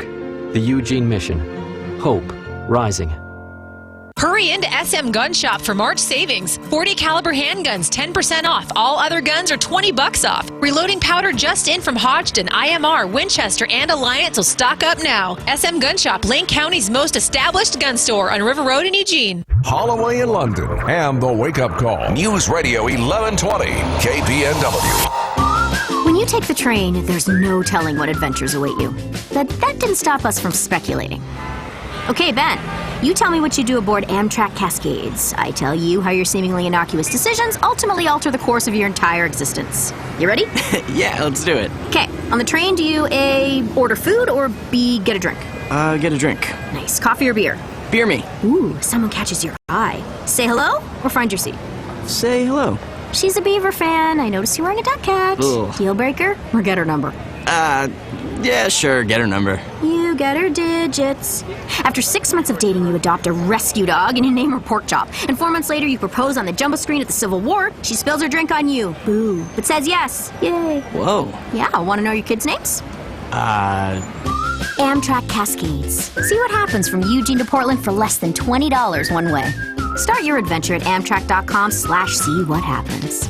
Restrictions may apply. The Bloomberg Market Report, sponsored by Pacific Continental Bank, serving your business and community in Eugene for over 40 years. This is a Bloomberg Market Minute. Interested in becoming a mentor? This career and outplacement coach says ask yourself a few questions first and don't look in the mirror. Do they look different than you? Do they talk different than you? Is the person eager? Are they enthusiastic? Are they excited about the relationship? Too often, mentors get in the trap of being more excited about the relationship than their mentees. Career coach Jason Levin says once you've found someone to work with, lay some ground rules. Here are the things that I need from you. If those criteria are not being met, then we're just not going to be able to move forward. One of the key expectations of a very successful mentor-mentee relationship is, do they respect your time? And if they're not respecting your time, then you've let them know and you can just end the relationship. Career coach Jason Levin says it's not a one-way street. Young people have a lot to teach their mentors as well. Adrian Mitchell, Bloomberg Radio. Fox News, fair and balanced. We report, you decide. On News Radio 1120 KPNW Eugene Springfield.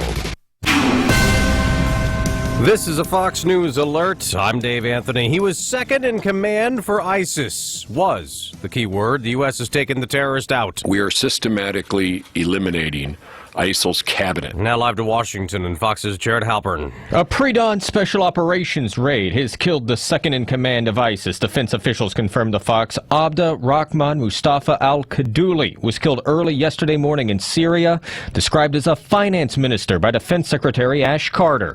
The removal of this ISIL leader will hamper the organization's ability to conduct operations both inside and outside of Iraq and Syria. Al-Kaduli returned to ISIS after his release from an Iraqi prison in early 2012, originally joining al-Qaeda in 2004.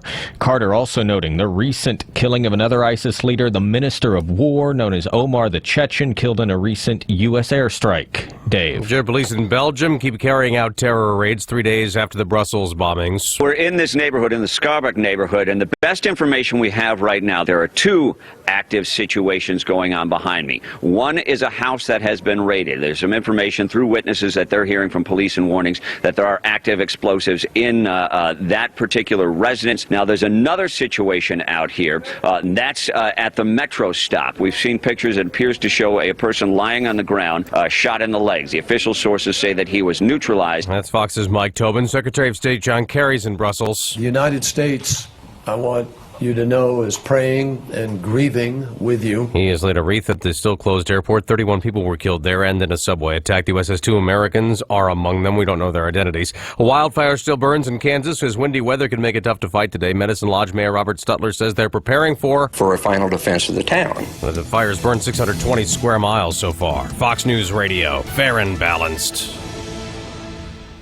This tip of the week brought to you by Neurospine Institute. Neurospine Institute is a healing place that offers sophisticated diagnostic and surgical services with a range of treatment options. Their specialists are leaders in their profession in addressing back and neck injuries, pain management, and sports medicine. Treatments include neurosurgery, physical therapy, minimally invasive procedures, and pain management. Equipped with sophisticated diagnostic and surgical capabilities, plus a caring staff committed to each patient's well-being. They'll work closely with your primary care or referring physician to ensure the best care and treatment for your unique situation. Visit neurospinellc.com today and get your life back. Are you living with chronic pain? The specialists at Neurospine Institute can diagnose the problem and develop a personalized treatment plan to address your symptoms. Their comprehensive services include clinical and surgical procedures, sports medicine, physical therapy, medical imaging, and pain management. Neurospine Institute's medical professionals will work closely with your primary care or referring physician to ensure that you receive the best care and treatment. They serve all of Western Oregon with 2 locations, the main campus in Eugene and their Roseburg clinic. Visit neurospinellc.com today and get your life back. Again, our top Fox story developing. The U.S. says the second in command for ISIS has been killed in a special operations raid in an area happened early yesterday in Syria. Abd al-Rahman Mustafa al-Kaduli, described as a finance minister by Defense Secretary Ash Carter.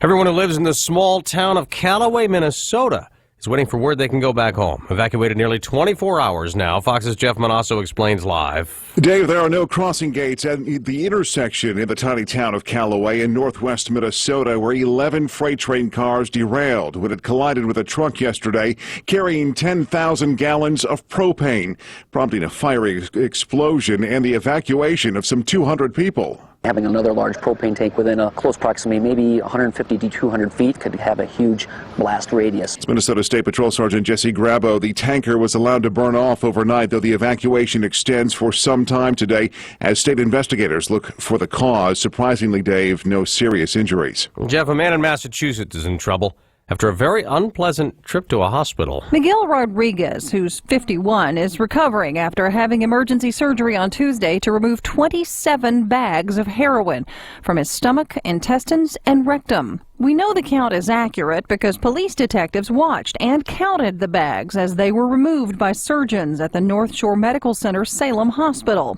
Rodriguez came to the hospital with symptoms of an overdose.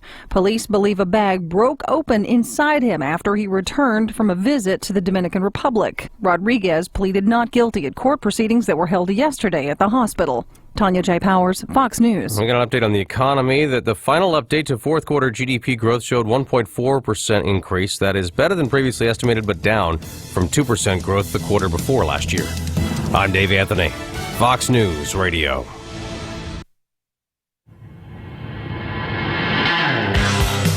KPNW 805. Welcome in hour number 3. 55 minutes left of Wake Up Call week. Thanks to Frank and Mr. Bitt, Michael, the crew that came out to Thirsty Thursday. Shelley. At Sam's. Who purchased a beer for me. Thank you, You Shelley. are so tickled by that. I was. It was really nice of her. Do people not buy you beers?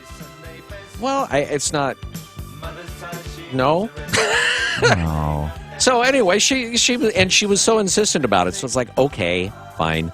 And it was really nice to see her and chat with her. Lloyd and Melissa also coming out. It was fun seeing them and meeting their daughter.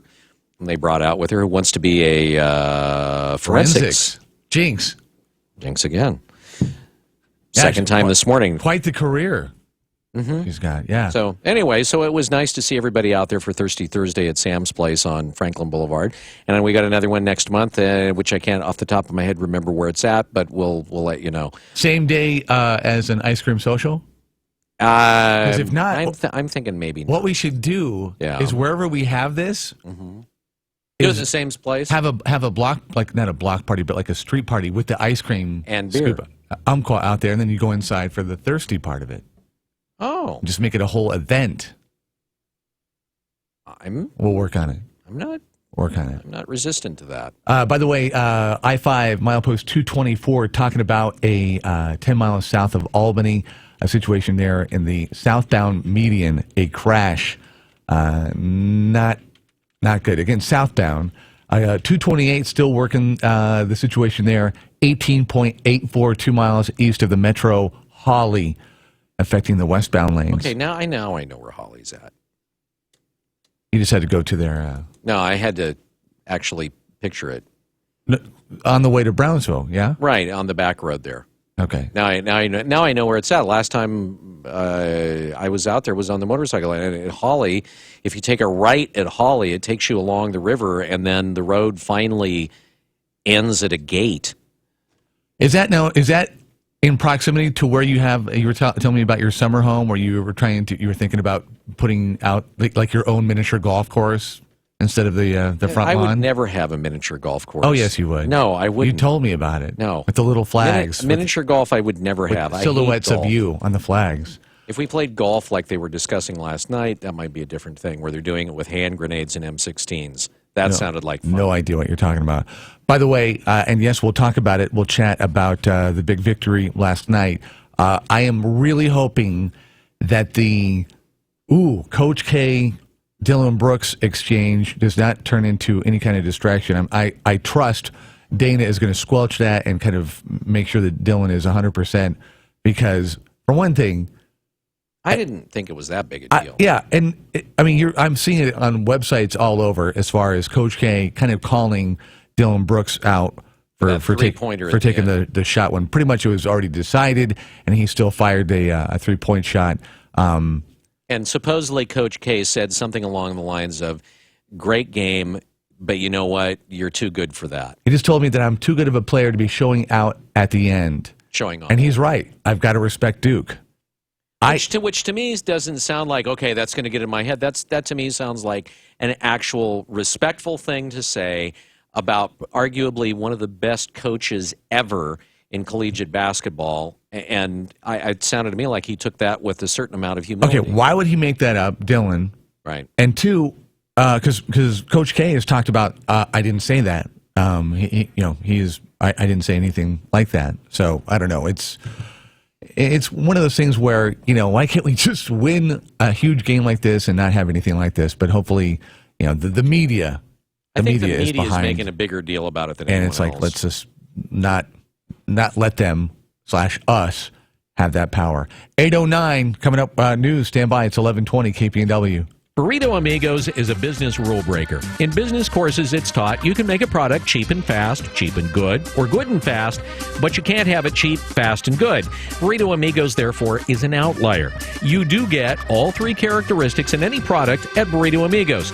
How many burrito places can claim they put real, tender pieces of black Angus beef in their huge burritos and yet sell them for way under $10? And get them to you in just a couple of minutes. Take anything off the menu and it's the same. I'm a new convert to the Burrito Amigos shrimp burritos, and they're like something from what most people would consider to be a fancy sit-down restaurant. You've got to love a business that breaks the rule of three and then gives you friendly service as a bonus. That's one of the reasons why I'm one of Burrito Amigos' biggest fans. That, and they use 2 types of bacon in their bacon burritos. That's another business rule. You can't have it cheap, fast, and good with 2 types of bacon. Unless it's Burrito Amigos in Eugene and Springfield. They could be burrito unicorns. Today, my new dad and I shot off a rocket in the park. Today, my new son and I failed to shoot off a rocket. He knew exactly what to do. It's not working. I had no clue what I was doing. We set up the rocket. Hit ignition. And then nothing. Ha ha ha ha. Sometimes I laugh when I'm frustrated. Then out of nowhere, the rocket launched into the air. The rocket did get into the air. I've never seen anything fly so high. And then crashed into a kite. Look out! Look out! And then the pond. I'll never forget that day. I'll never forget that day, even if I tried. You don't have to be perfect to be a perfect parent. Thousands of kids in foster care will take you just as you are. For more information on how you can adopt, visit adoptuskids.org. A public service announcement from the U.S. Department of Health and Human Services, Adopt U.S. Kids, and the Ad Council. Today's top stories. In depth. This is the Wake Up Call. On News Radio 1120 KPNW. Good morning. This look at the news brought to you by Burrito Amigos, the friendly ones featuring great breakfast burritos and fresh brewed, locally roasted coffee for a tasty start to your morning. Here's what's going on. Well, probably the big news in these here parts is the fact that the University of Oregon Ducks seem to have a pretty good basketball team. Rob has the story. If you've been a fan of the Oregon Duck men's basketball team as long as I have, dating back to the Jim Haney, Blair Rasmussen, Matt Court days, last night had to be a little surreal for you as well. The Ducks playing the defending national champs, the Duke Blue Devils, in the Sweet 16. For the most part, had their way with them. Last night it was Jordan Bell and even Casey Benson with major contributions. Bell's line starts with 3 block shots, but affected several more than that to go along with 13 points, 7 steals. This is after going scoreless against St. Joe's.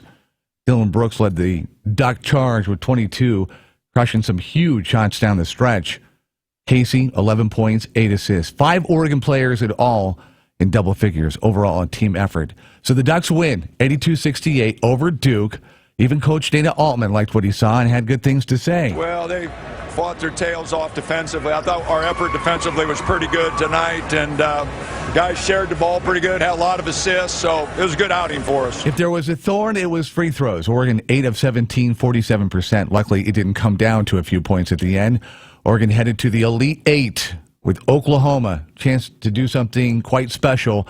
I'm sure the first national championship team of 1939, the Tall Furs, somewhere approve. I suspect. Bill, back to you. The 2-year anniversary has come in the death of Russell Lee Penn, who was the victim of an extremely violent homicide, according to the Eugene Police Department.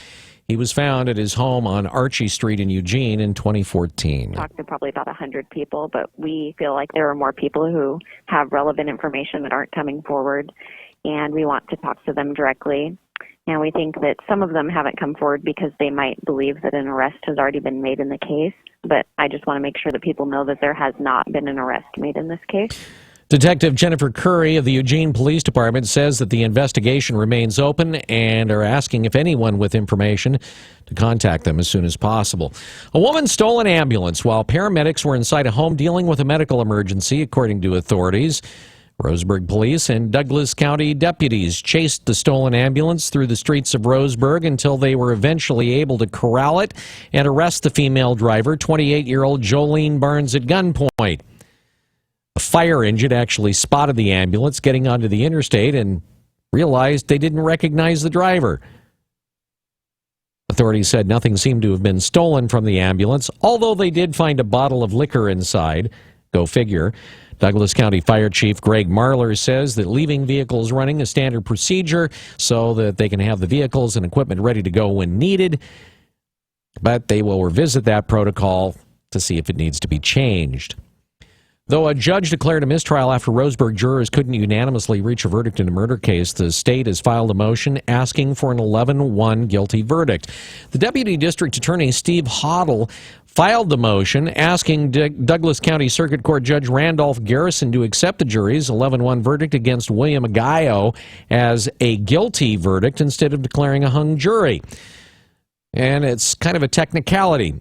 Oregon's Constitution requires a unanimous verdict to find a defendant guilty of first-degree murder.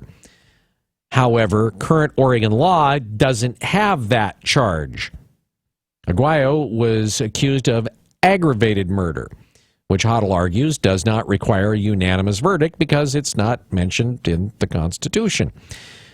Defense attorney Don Scales says he doesn't expect the court to change the decision. The deadline to remove studded tires in Oregon and Washington is a week away. Brad Ford reports. You have until next Thursday to swap out studded tires for regular tires. Thursday, March 31st is the deadline for removing studded tires from your cars. ODOT's Dave Thompson says the deadline is the same for Oregon and Washington. They limit them only to winter use because in Oregon they cause $8.5 million in damage every year.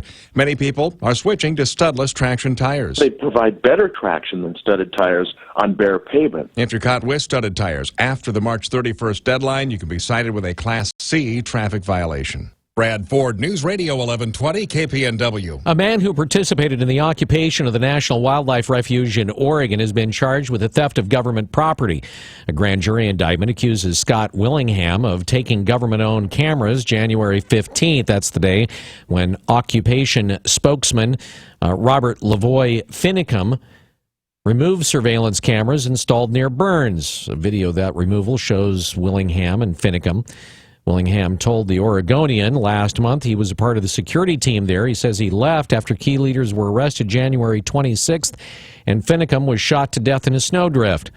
Willingham was arrested on a weapons charge last week in Grant County and said during his arraignment that he expected to be indicted in connection with the occupation. He was transferred to a Portland jail this week. He doesn't have an attorney. Oregonians are one step closer to deciding this fall whether they want to buy booze at the same places they already buy wine and beer. The Oregon Supreme Court approved the title for a November ballot proposal that would allow Oregon grocery stores to sell distilled liquor. Grocers behind the measure can now begin gathering signatures to officially place the measure before voters this fall. But the grocers face opposition from a coalition of local distillers and winemakers. The group worries the measure is going to drive up liquor costs for consumers and cost the state a major source of revenue that it uses for various public services. But of course, Oregon lawmakers would be able to pass a bill to come up with an alternative way to tax you. An antique plane piloted by a former Washington state representative crashed into the Columbia River near Astoria. Brad Ford says crews are on scene today trying to recover the wreckage. The plane was piloted by John McKibben. The captain of a ship saw it go down Wednesday afternoon. Sheriff Tom Bergen says it's a difficult area to search. This type of water down here is extremely tumultuous. The currents are extremely strong. They're using side-scan sonar in an attempt to find the wreckage. It's about a 4,000 to 5,000 pound aircraft, which sounds like a lot, but when you've got this volume of water coming through here, it could be anywhere. McKibben had a friend on board as a passenger. They were on a flight to spread a person's ashes when the crash happened. McKibben had left about an hour earlier from Pearson Field in Vancouver. Brad Ford, KPNW. It's 8:18. This look at the news brought to you by Burrito Amigos, the friendly ones. You're up to date from KPNW. On News Radio 1120, KPNW. Now comes the tough part. Oregon, as they beat Duke last night to advance to the Elite Eight, has to prepare for Oklahoma in 36 hours. Coach Altman and company concerned with a crew that entails, Buddy Hield and trying to contain a candidate for Player of the Year. Dylan Brooks paused to reflect after last night's game on where the team is at. It feels so special, sharing with these guys, going to the Elite Eight, something that we never did in so long. So, it feels great. And, we've been underrated the whole season. So, I'm glad that, we get our shine now. Other games last night, Miami gets their exit dismissed by Villanova, 92-69, and top-seeded Kansas running on all cylinders, running all over Maryland, 79-68. Oregon State women, the Beavs next in action tomorrow, Sweet 16 against DePaul, as their amazing season continues. Let's hope Monday we have good things to talk about. Western Oregon, their run is done. The men at the Division II Final Four got plunked by Augustana, 74-55. Going to be a long trip from Frisco, Texas to Monmouth, but a good season overall for the Wolves. To Oregon softball, first game of the Jane Sanders Stadium era with their $17 million facility ready to be shown off. Much to celebrate as the fourth-ranked Ducks beat Stanford 2-zip. Ace Sheridan Hawkins struck out 14 to shut down the Cardinal, and move the Ducks to 4-0 in Pac-12. Howe Field, by the way, had been their home since 1936. Wake Up Call Sports, live and local, brought to you by Max Muscle, the authority in nutrition since 1991. Across Franklin for Market of Choice in Eugene. News time, 8:20. KPNW weather, brought to you by Ramjack West. Do you have foundation problems? Ramjack can fix that. Get your free quote at ramjackwest.com.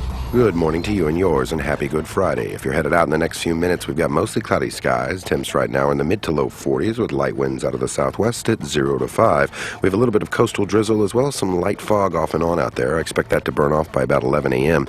Now this afternoon we'll see a little bit of high pressure move into the area. That'll give us partly cloudy skies by late afternoon. That'll help the highs reach the mid to low 50s. Winds will shift to the south at 0 to 5, but we're already tracking multiple systems headed this way for the weekend. Set to move in late Friday night into your Saturday morning. We will see showers off and on throughout the day on Saturday, carrying over into Sunday and even into the early morning hours of Monday. So be prepared for a wet Easter out there, but there is good news in the forecast. High pressure moves in early next week, bringing us several days of sunshine and almost no rain chances. I'm Chief Meteorologist Chris Nation, the NBC 16 Weather Center, hoping you have a great day. This winter, we received more rainfall than in the past 75 years. Severe weather could cause damage to your home's foundation. Ramjack can fix that. Get your free in-home evaluation at ramjackwest.com. CCB 146906. The Oregon guard threads a pass to his big man. Slam dunk. Precision counts, whether it's a big game on the line or your quality of life. I had excruciating pain in my cheek and jaw, a condition called trigeminal neuralgia. My doctor recommended Sacred Heart Gamma Knife Center. The physicians used highly focused, precise radiation beams to target the nerve. Game over for Mary's pain in just a few weeks. If you have severe facial pain, ask your primary doctor or specialist about Gamma Knife. Visit peacehealth.org/Gamma Knife to learn more. If you're thinking about a new RV or an RV upgrade, don't make a decision without seeing what the RV Corral can do for you. At the RV Corral, serving you is at the top of their list. It all starts with their newly expanding award-winning service and parts department. Are you looking to sell or consign your RV? The RV Corral will buy your RV for cash or free consignment. High trade-in allowance too. With local owners for 28 years and all local employees, the RV Corral will be there to help you make your RV dreams come true. Easy to find on Highway 99, 1 mile south of Bell Line. Buy anywhere else, you'll pay too much. If you're in the mood for seafood, anchor up at Sherry's Cafe and Pies. Our wild Alaskan bounty includes the seafood dishes you've been craving, like our healthy cedar-planked Alaskan salmon served up on a Caesar salad, or our blackened salmon BLT, or a steaming bowl of smoked salmon chowder, and of course, our Alaskan amber beer battered fish and chips. Catch your limit at Sherry's Cafe and Pies. Hook, line, and sinker. Pop quiz for all business owners. If you're not incorporated and someone sues your business, which one of these can you lose? Your home, your car, or your life savings? The answer? All three. Because if you're not incorporated, it's not just your business that can be sued, it's you too. Which means you could lose everything. Once business owners realize the risk of not being incorporated, they usually scramble to incorporate or form an LLC. To make it quick and easy, Incorporate.com is now giving away a free incorporation guide to all business owners, so you can incorporate in just 10 minutes. For your free 10-minute incorporation guide, call now 1-800-400-5017. Protect your financial future. At Incorporate.com, they don't provide legal or financial advice. They just make incorporating or forming an LLC quick and easy. Call now for your free 10-minute incorporation guide. 1-800-400-5017. Hurry while supplies last. 1-800-400-5017. That's 1-800-400-5017. Max Muscle Sports Nutrition is more than a nutrition store. Tom here at Max Muscle. If you want to make changes to your overall health, lose weight, build muscle, or if you just want to feel better, stop by, talk to a certified nutritionist. Max Muscle, Franklin Boulevard, across from the Market of Choice. All right, so, there's, people talk about liquid personality, and they need that to have a life and to socialize and be interesting. I think everybody can agree that we all need to kind of have that recharge daily. Yeah, the weekend is for getting out there and adventuring in the world, but you also need to kind of replenish and reboot. And part of that, meditation, and you can have a long list of things that will kind of get you that, but nothing does it like sleep. And nothing does it like good sleep. Recharging. The afterburners are a little burned out. You might need to go check out the Triple Choice sale, where Sleep Train right now has three ways that you can save. And we talk about the $300 off on Beauty Rest and Posturepedic mattress sets. Or number 2, $300 in free sleep essentials with any Tempur-Pedic. Or 3, the third choice, 4 years interest-free financing on Beauty Rest Black Hybrid. That is the Sleep Train luxury exclusive. On approved credit with up to 48 equal monthly payments required. If you're not getting the great sleep, you can fix that with a trip and a test play. Even take a siesta there at Sleep Train. Is that my cue? I got lost. Okay. In Eugene, Springfield, Corvallis, and Salem. And tell them you're like this with the wake-up call. The Wake Up Call with Holloway and London on News Radio 1120 KPNW. Emerald City Roller Girls. We're not saying Derby anymore, and we'll explain why. But we've got two personalities, two players, two performers from the Derby in studio. Who has come into the Widmer Brothers studio? Hey, I'm the Catriarchy. And I'm Harmonic Dropper. How long have you guys been doing Derby?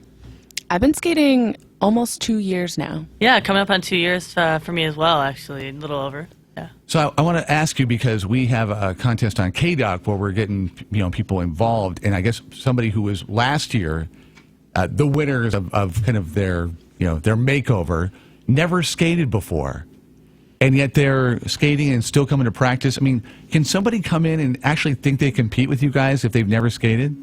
Absolutely. That was my story. And it's been really fun to see someone who entered in a contest and came with a friend that is still showing up and still working so hard. We were talking about a practice on Monday where she was actually jamming, fighting against those blockers. Okay, what's jamming? Because you might not be. Yeah, so the key components of roller derby, you have blockers, which essentially stop. They're the ones that are the points, if you will. The jammers are the people that score the points. So they actually speed around the track, which is more like an oval shape. They speed around the track. They have to go through the blockers to get points. So for each hip that you pass, or blocker's hip, you get a point. That you get a point. So they work really hard to bust through these really tough walls, these individuals on the track, to get points and speed around the track and get more. So you can go through legs, you can go over, I mean, however you get through. There are legal target zones where you can legally hit. And what are the legal hit zones?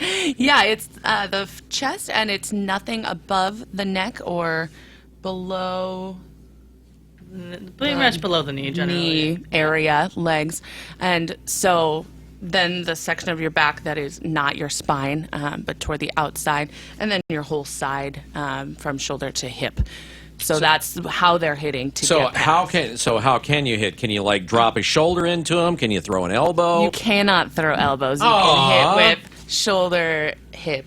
Makes it more tactical than hockey. Yeah, know what I mean? but you can still throw punches, right? Absolutely not. No? You would get thrown out in a heartbeat. Really? So what happens if you do, because I can see where that would be by accident or just reflex, you might throw an elbow at somebody. I mean, that's really easy to see that happen. What happens if you pop somebody with an elbow? So then, just like hockey, you're going to go to the penalty box. We have lots of refs on the inside and the outside of the track that are watching for all of those illegal plays, illegal hits. Is it sponsored? Is somebody sponsor the box? The penalty box? Because they should. Depending on the tournament or the game, yes. So it might be like the Widmer penalty box. It could be. We would love Widmer to sponsor our penalty box. Well, that box. would be good, because then you could have a beer while you're sitting in the penalty box. You could have a couple of sips and then go back out and play some more. Yeah, in theory. I mean, we can. In theory? Yeah, we can make that look really good. We'll make that look really good, but no, we generally don't drink while we play. They'd be drinking water. They'd be taking their break. We're making jokes, but I mean, there's some serious stuff going on here.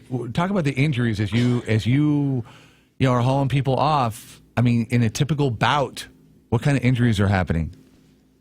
Well, I mean, during a typical Emerald City Roller Derby bout, there's lots of bruising that happens just naturally. But I think some of the worst things that can happen is you can break bones, but it's not.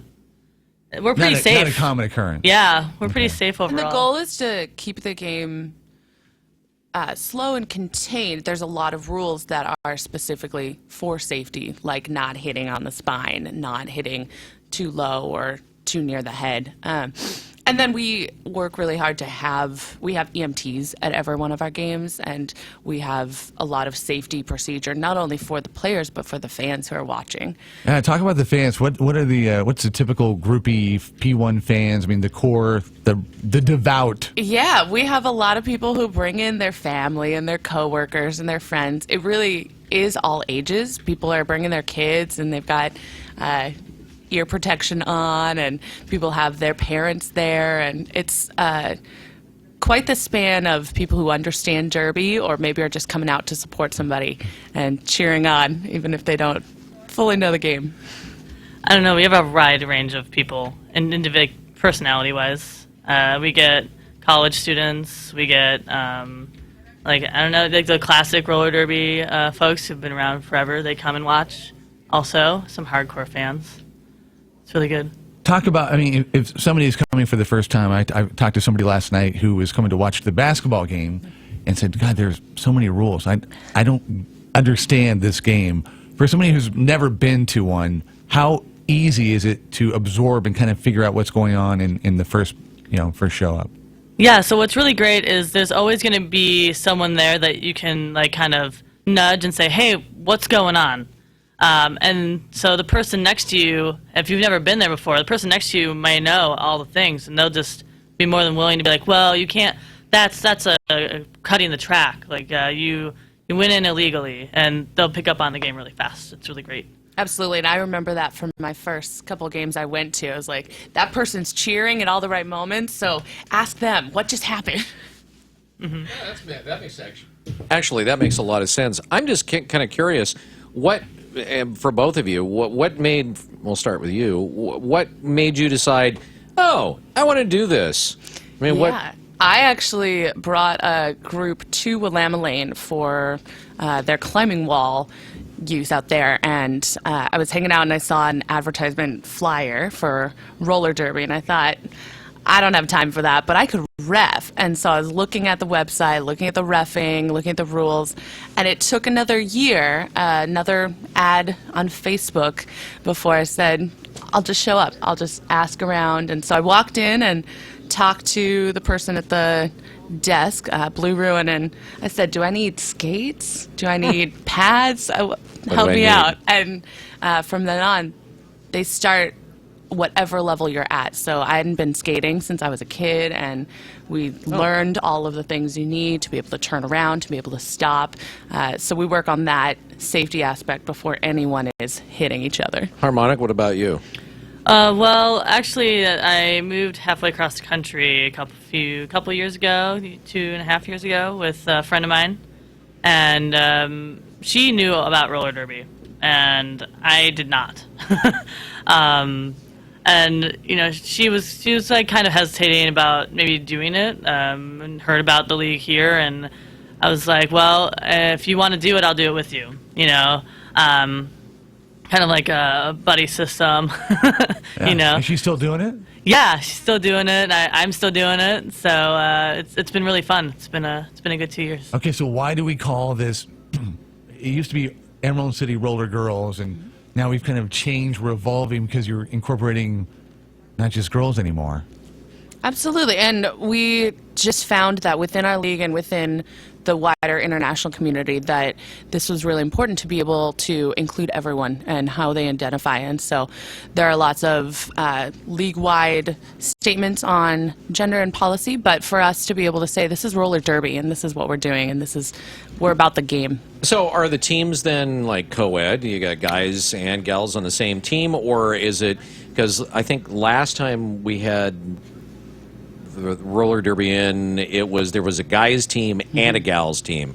So how is that still the case or not? Yeah, we do have a men's team and we have a juniors team as well, and the juniors play co-ed, whoever is in on their different levels, either modified or full contact, and then the men's team and then our team play mostly separate, but we'll scrimmage together against each other.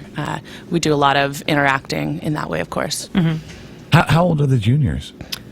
There's 2 age groups. I believe we start off at age 10, and wow, so you really? can play. Yeah, there's no like big hitting like you see in our bouts, which we have coming up on Saturday. You'll see some of that hard hitting action, but they kind of start with just how to stop someone by getting in their way. That's ages 10 That's through... easy for kids to know how to do. Yeah, they're really good at it. I can tell you that happened anytime you were carrying something. Mm-hmm. If it was heavy, they knew just like, oh, here's how to get in the way. Yeah, that comes naturally to them. Yeah, That's probably a good place to start. They can play all the way up to age 18, and then they can come and join our league, our main league, which is the Emerald City Roller Derby out of the juniors. Okay, how many 18 and over are skating?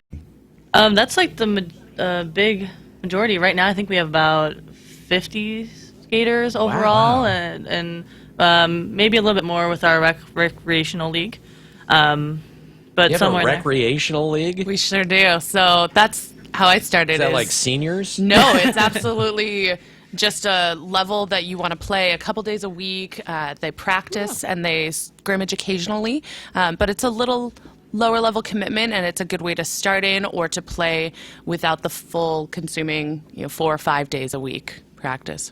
How many? I mean, typically, how many actual games or events will you participate in a given season? Yeah, we had about once a month games last fall for our home season. And for travel, I would say a scrimmage or a game every other week for the All-Stars. Something like that, roughly. It kind of varies depending on the schedule. Like we have like a guaranteed 5 minimum. Plus we have a big tournament coming up at the end of April.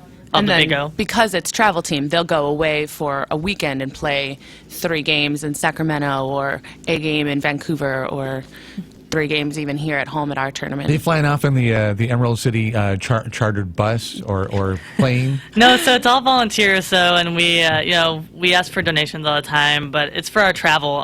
We drive our own vehicles. That's gotta spend be our own fun. money. That's gonna be fun going on the road. Oh, it totally is. It's a completely different experience, and you get there and everyone's really excited, really energetic. It's a whole different environment being able to play elsewhere. All right, what's going on tomorrow? Yeah, we have a game tomorrow night at Willamette Lane Sports and Events Center. And doors open at 5 and games start at 6. It's a doubleheader, so our All-Stars, our charter team, will play the Breakneck Betties from Rose City Rollers, that's in Portland. And then our Emerald City Roller Derby team will play the Thrill Kill Kittens from Salem. So that's Cherry City Roller Derby. Nothing says Easter like getting out there and watching a derby on Saturday. Absolutely. Yeah. That's right. You need to incorporate somehow the rock wall in Derby. How great would that be? Oh, that would be awesome. I think it would be that so hard with toe stops. There's no way you could climb. There are no absolutes, and you can't say no. Never say never, but it does make a good backdrop for our bouts. I'm thinking ropes. You know, you Ropes need and to pulleys? incorporate ropes and roller derby. And I have like it. everybody, and like if you get, instead of stopping and having the referee throw the whistle out there, You just have to you climb just the get wall. yanked. All of a sudden you just get pulled off and you just start flying. That would be awesome. Okay, what do we miss? Anything that is this. of importance? Well, I mean, other than our bouts coming up, and the big shift, honestly, Yeah, I knew is... it was about. You called it a game. Well, It's you about. can call it either one. It's the main we thing use is both. Don't kinda worry. interchangeable. Sorry about that. Yeah, we have them coming up, and we kind of shifted from the Lane Event Center. So just to let people know, we're at Willamette Lane Center for Sports and Recreation this Saturday for sure. For now, but you'll be at the Holt Center soon. Well, I not have the a whole feeling. center. Yeah. I mean, Lane it's Event the Center. performance, but we're going to be at the Lane Event Center, the fairgrounds, for our big tournament at the Gotcha. end of April, beginning of May. Okay. The main thing, we also have Recreational League, which starts back up every 3 months. And that starts back up on the 31st of March, and you can get information on March 31st. You want to start So out. free orientation, rental gear information, everything you would need to know. ECRG.com. Right, EmeraldCityRollerDerby.com. Either Okay. one will get you to us. Okay, cool. Hey, thanks for coming in. Thank you, you guys. Have a healthy bout. 840 News Radio 1120 KPNW. The Bloomberg Market Report, sponsored by Pacific Continental Bank, serving your business and community in Eugene for over 40 years. This is a Bloomberg Market Minute. Today, a big day for Warner Brothers as it releases Batman vs. Superman, Dawn of Justice. It is by far, I think, the most important movie for them this year. Cowen and Company analyst Doug Croyd saying box office is crucial, but for Warner Brothers, it's all about rebooting the DC Comics franchise. They've already scheduled 2 films a year from the franchise for the next 4 or 5 years. So today's launch is also setting up the future. They're introducing Wonder Woman, they're introducing Aquaman, they're introducing several other characters, as well to keep people's interest in Superman and Batman. Mr. Wayne, Clark Kent, Daily Planet. What's your position on the Bat vigilante in Gotham? Bruce Wayne meets Clark Kent. I love it. Warner Brothers will love it if the movie yields over $400 million, and Kreutz thinks it can. But remember, there's the big picture strategy of the DC Comics franchise, Wonder Woman on the way. She with you? I thought she was with you. Michael Lysak, Bloomberg Radio. Pacific Continental Bank is proud to call the Eugene-Springfield area home for more than 40 years. As your local banker, partner, and neighbor, we are committed to the health and sustainability of your business and our community. We know it takes more than a loan or deposit to help you succeed. It takes people who know you, your business, and your community. Who says we can't be more than a bank? Pacific Continental Bank, the right bank. Learn more at therightbank.com. Member FDIC. The Easter season is a time of hope. which makes it the perfect time to consider a gift to the Eugene Mission. Because when you give to the Eugene Mission, you give rise to hope. The Eugene Mission is the area's only wellness center for the homeless. We treat the causes of homelessness, not just the symptoms. And when those we serve get well, all of Eugene Springfield gets well. Give rise to hope by donating today at eugenemission.org. The Eugene Mission. Hope rising. Is it time to sell your house, and do you have work that needs to be done first, but you don't have the money? The bottom line is that when you improve your property, you get more money than other homeowners. Over the years, Harpole Real Estate with Keller Williams Realty understands this better than any other agent or company because they outsell all other agents. Eric, Jeanette, and their entire team will put up their own money to make sure you get the most out of your house. Their enhanced listing will help clean up, repair, and upgrade your home to get you in the best position to maximize your home sale. Everyone's situation is different, so call for a free no-pressure consultation, 541-286-3030. Unlike other agents, they offer flexible commissions and an exclusive enhanced listing, and you can cancel at any time. With agents in Lane, Douglas, and Lynn counties, call Harpole Real Estate, 541-286-3030. 541-286-3030, online at harpolehomes.com. Hi folks, Alan Thicke here. For some time now, I've been offering tips about how to deal with the IRS if you've fallen behind on your taxes. Telling you to call Optima Tax Relief because they're the best trained, most trustworthy, blah, blah, and blah. But now the message is so familiar, you may not be listening. Oh, it's him again. Well, here's the important message. Call Optima Tax Relief. They can help you resolve your IRS issues. The government, can garnish your wages, they can levy your bank account, even take your home or business. To be fair, the IRS also has a new program called the Fresh Start Initiative to help you with that debt. So we've given you clever slogans, don't mess with the IRS, they'd rather settle for less than bother you more. Now the clever thing for you to do is call Optima Tax Relief now for your free consultation. Call 800-567-2261. 800-567-2261. 800-567-2261. Optima Tax Relief. Some restrictions apply. For complete details, please visit OptimaTaxRelief.com. KPNW weather brought to you by Ramjack West. Do you have foundation problems? Ramjack can fix that. Get your free quote at ramjackwest.com. Good morning. If you're headed out that door in the next few minutes, you're already out and about. We have mostly cloudy skies, some light patchy fog off and on out there, but expect that to burn off over the next couple of hours. Temps right now are in the mid to low 40s with light winds out of the southwest at 0 to 5. This afternoon, we'll see these mostly cloudy skies become partly cloudy, but only for a couple of hours. That will allow us to heat up to the mid to low 50s across the region. The winds will shift to the south at 0 to 5, but we're already tracking the next couple of storm systems set to move in early morning hours of Saturday, bringing showers Saturday and into your Easter Sunday. But the good news is by the middle of next week, major changes in weather as sunshine will be back and the chances of rain will disappear. I'm Chief Meteorologist Chris Nation in the NBC 16 Weather Center, hoping you have a fantastic day. Ladies and gentlemen, once again, it is my profound pleasure to introduce The Wake Up Call on News Radio 1120 KPNW.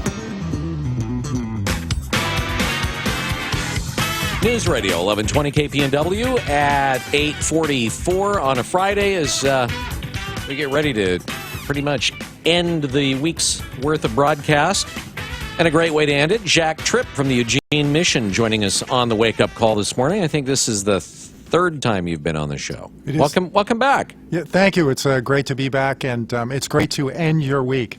Yeah. With something so positive, I hope. Well, actually, I mean, what you guys are doing at the Eugene Mission, it really is a positive thing, and wanted to actually talk a little bit about what they refer. You're calling it a wellness center. So explain what that is. Right. The difference between a wellness center and a homeless shelter is pretty big. A homeless shelter does basic services and focuses on shelter-type services. A wellness center is looking at getting folks out of homelessness permanently. So all the efforts we're doing now are focused on just that. So we have created two streams of wellness for our guests. The first is a 1.5-year-long life change program That's a recovery program for those that have lived a life of addiction and have had issues. And it's been amazing to watch that. And it's everything from classroom to, for instance, yesterday, our folks going out and doing public service and painting over graffiti that other homeless folks had done. So we're doing quite a bit in the community. And then for our general guest population, we're doing extensive case management, working with other agencies in town to help these folks get what they need, whether it's physical help or mental health help, to get them into housing and jobs and into a better place. Talk a little bit about, because, I mean, off the air, we were kind of going back and forth or tap dancing around it. Talk a little bit about, you know, the image or the perception that people have of the Eugene Mission as opposed to what it really is. Yeah, and you know, I encourage everyone to take a tour because we've changed so much. We are Eugene's mission, which means that you support us. We don't take any government money, you own us. And therefore what we've done is really open the doors of the mission up to this community to really become involved in it. And now, instead of being sort of that stereotype you think about a homeless shelter being dark and dreary and just giving meals and whatever, it is a bright spot in this community. And folks that come down say, wow, people are so cheerful and happy and moving forward. It's just an awesome place to be.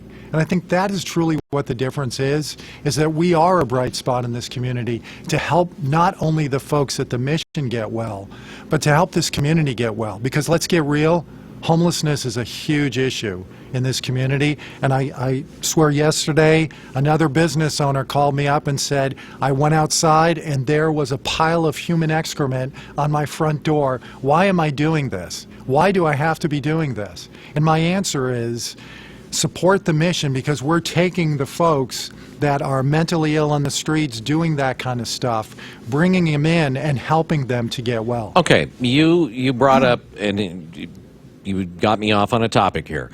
You know, I mean, it seems like there are kind of three different categories of homeless people. You have the folks who are mentally ill, the folks that are addicted in one form or another, right. And there are a certain group of folks that want to be there. All right, that they choose that as a lifestyle, and I think probably there are fewer of those than people suspect, but there are a number of them that do that. When you talk about, you know, the folks that have mental issues, how are you able to help them and get them off the street? Right, which is a great question. And if you talk to our master's degree in counseling, who's running our case management group, what she will say is about 90% of the folks that are in the mission have mental health issues, everywhere from mild depression all the way up to severe schizophrenia. Okay, but you could say, when you start saying, okay, well, they have mental issues, they have mild, you know, depression. Yeah. Hell, 90% of the people on the street probably have mild depression. Well, all of at us one in the point studio. or another. I mean, when I say that they have mental problems, I'm talking about severe issues that keep them on the street. I don't think somebody with just, you know, mild depression is on the street just because they have mild depression. Right. There's a series of factors that would get them there, but speaking about those who have severe mental health issues, the reason case management is so important is what our case managers do is dig in and try and find the agencies in town or the counseling we can do ourselves to help folks get straight, either through counseling or through setting them up with a prescriber to do so. But it's a lead into what we're actually doing. We aren't sitting on our laurels on what we're doing today. One of the key events that programs we're trying to put in place to be implemented a year from now is our own mental health clinic. And we're working right now with Trillium to figure out how to set this up so that folks who are at the mission can actually get true mental health counseling and, as needed, prescribed medications. So we're not sitting and saying this is an issue we're not going to address. We're going head on and doing so. Talking to Jack Tripp with the Eugene Mission, I want to talk about a conversation that I had with somebody who was saying that we have the population that we do of the homeless is because this is an enabling community. Yes. And that, you know, they come here because they get help, they get aid. Talk about that perception, because there's a lot of people out there that kind of have that perception, and maybe where the flaws are, where the flawed perceptions, the thinking lies. I don't believe they're flawed. I believe that there's true enablement going on in this community, and it's not out of evil, it is out of pure love. But in essence, loving is not enabling. And when I talk to so many folks in this community that want to do well and sit there and give handouts to the homeless population, where we create new areas where they can go and destroy, like down by the rivers, etc., then my response back is, would you have your daughter or your son or your father down by the river and think it's okay? And the answer is 100% always no. Then I'm saying, then why would you think it's okay that we can allow that individual to stay down by the river, destroy the river, and destroy their own lives? And what we found at the mission is because of the nature of their backgrounds due to mental health issues, trauma, a lot of the folks need help. And help is not enablement. Help is pulling them up and helping them to get well, sometimes through a very tough discussion with individuals. We have over and over again cases where people hated our guts for the fact that we were actually case managing them and not allowing them to just sit at the mission or sit on the side of the road and then come back afterwards and say, thank you so much. A logjam had to be broken in my head due to the issues that are involved, and you did that. You cared enough for me to first understand who I am and then help me to get some help. And letting anyone live by the river or on the street is not love or giving handouts. So what about, and maybe recidivism is not the right word, but people that go through the program and then go through the program again and again. I mean, does that happen, or at one point or another do you say, you know what, don't come back? Our program is only about 3 years old. That will happen over time. And one of the things I've learned, and again, I'm a business guy. You know, I'm just here as an administrator and try and lead this team of great folks. But I've learned through our addiction recovery experts that part of recovery is relapse, and that we have very strict rules with our Life Change program. But there's always, when someone relapses, either another program we send them to or another a different type of program we'll put them in at the mission. So there's never is someone in a hopeless situation that eventually they won't possibly recover. And I have a personal experience of my mother, who was an alcoholic her entire life and finally became sober at the age of 68, 2 years before she passed on. So that gives me the personal hope that anybody can get sober. How far down the rabbit hole did she get? I mean, what was the moment where she hit bottom that made her decide, all right, I got to do something? And that is a great point. It's the point when her children said, we are going to disown you if you don't get help. Because obviously if we enable you, which we did through many different interventions that didn't work, then we're not going to see you again. And that was the first time that she really came to herself and said, I've got to make a change. And this is what we see at the mission. I'm not saying that bottoms are always the case, because there's all sorts of conflicting studies about that. But what we try and do is get real and help our guests come to the point where they need help. And that Life Change program is awesome. We just filled the DAC with 300, 400 people that went to the graduation of our recent Life Change graduates. I was watching in the back. Some of the most hardcore folks in this community were there. I saw guys weeping because this gave this community hope that folks can get well, even those who are the most addicted, the most in urgent need of mental health care, and we're doing it. And I think this whole community, if they get on board with this, we can solve this problem. One of the things we're doing at the mission right now and are part of is trying to figure out a way to get housing and case management for another 600 folks. And we're looking for the mission part of it to actually build a transitional housing unit of about 83 units with severe heavy case management there. That's our second project other than the mental health clinic that we want to move forward on. So again, we're in the thick of this thing, and we're not accepting the way that Eugene is, this horrible homeless situation that's hurting everyone in this community. You know, one of the things I tell small business owners, I'm a small business guy too, and we desperately need your jobs for our people. And how is it good if we're not doing something to help the small businesses and larger business in the community where our folks need those jobs? So by having all this damage and issues going on in this community, it's not attracting businesses. So it's this weird cycle that's going on here, and we've just got to come to the end of this thing and start saying we got to get real about this.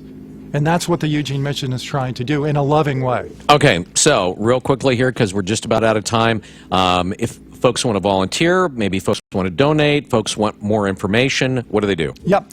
So especially first thing we say is come on a tour. They can go to eugenemission.org or just call us up 541-344-3251 and just ask for a tour. And also I'm going to say this, we are having this awesome Eugene Food Truck Fest on June 18th, where the proceeds will be benefiting us. Put that on your calendars right now. From 11 to 4, there's going to be over 20 food trucks. It's going to be an awesome event, a lot of fun. You want to come back in a little later on and maybe talk about that someday? Absolutely do. Okay, we'd love to have you back in. Jack Tribb.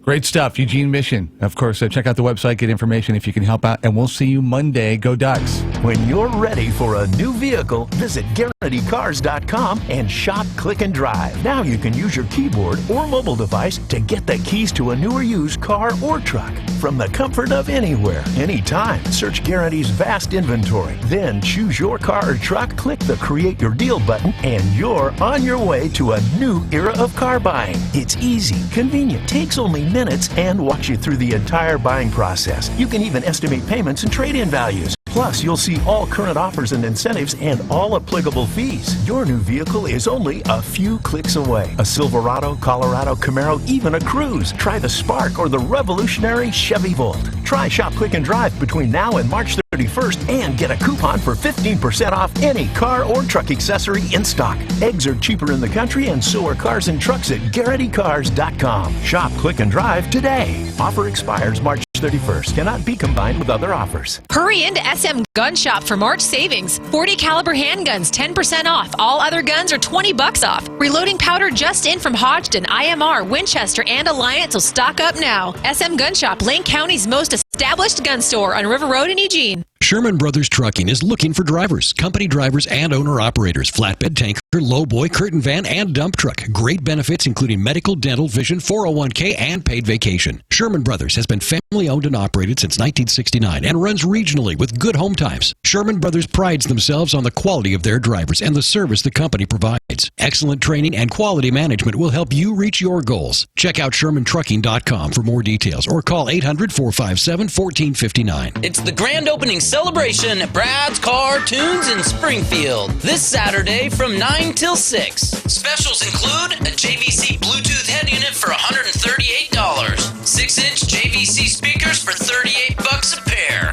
Get an extra $10 off these items at Brad's new location in Springfield. Grand opening savings at both Brad's Car Tunes this Saturday, 7th and Blair, and now at 38th and Main in Springfield. Stay tuned.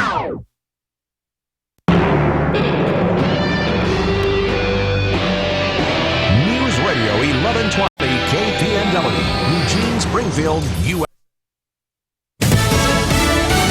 Fox News Radio, I'm Lisa Brady. The U.S. Defense Chief says we're systematically eliminating the ISIS cabinet. Case in point, another top official taken out. Fox News Radio's Jared Halpern, live in Washington. He went by many names, but Defense Secretary Ash Carter simply describes Haji Imam as a well-known terrorist and finance minister for ISIS. We've taken out the leader who oversees all the funding for ISIL's operations, hurting their ability to pay fighters and hire recruits.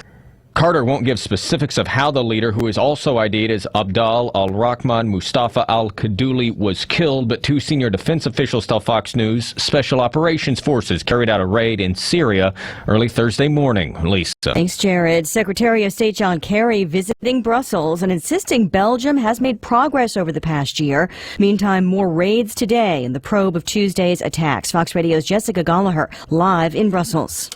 Lisa, a raid about 2 miles from here in the Brussels neighborhood of Schaerbeek is now over. One man has been arrested and wounded. He was shot in the leg after walking out of the metro with a machine gun. Another person was killed. According to federal prosecutors, in addition to the Schaerbeek arrest, 2 others were arrested today in conjunction with the plot foiled in France by the French.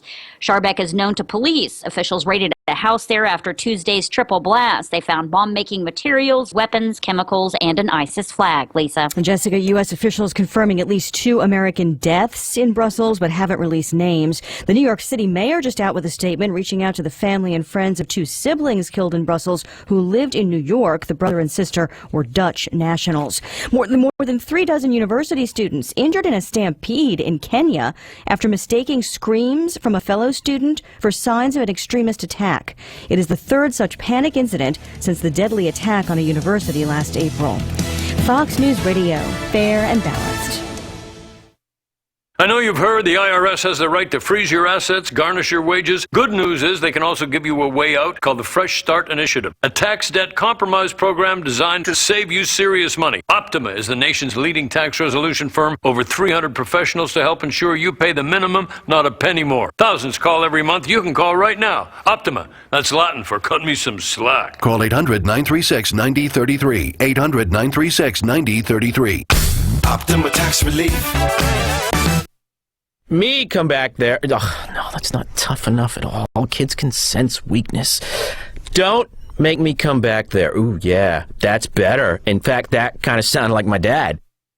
Weird. You don't have to be perfect to be a perfect parent. There are thousands of teens in foster care who would love to listen to you practice your dad voice. Call 1-888-200-4005 or visit adoptuskids.org for more information. This message brought to you by the U.S. Department of Health and Human Services, Adopt Us Kids.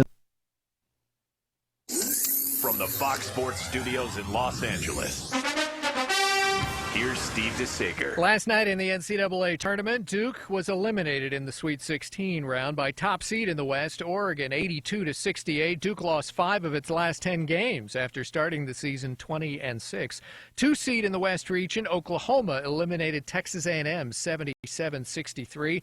In the South, number 1 Kansas over Maryland 79-63. Perry Ellis 27 points. 2 seed Villanova impressive again. It had a 1-point lead late first half and then blew away Miami to the final of 92-69. 4 more games coming up tonight. Stanford's next head basketball coach reportedly will be a former Cal recruit, Jared Haas. He's been UAB's head coach the past 4 seasons. Tonight in the NBA, the Spurs undefeated at home host Memphis. Golden State undefeated at home host Dallas. Last night, the Clippers won the late game 96-94 over Portland on J.J. Redick's jumper at... Tired of long wait times and high prices at your local boat repair shop? The Boat Dock LLC Marine Repair in Springfield has the fastest turnover. With state-of-the-art test equipment and on-site test tank, the jobs are done right the first time. From simple tune-ups and water pumps to complete repowers on all types of marine powerboats, the Boat Dock LLC is the shop to visit at 1252 30th Street in Springfield, a Better Business Bureau accredited business. Visit their website at eugeneboatrepair.com. That's eugeneboatrepair.com. Oregon restricts hunting in spring to let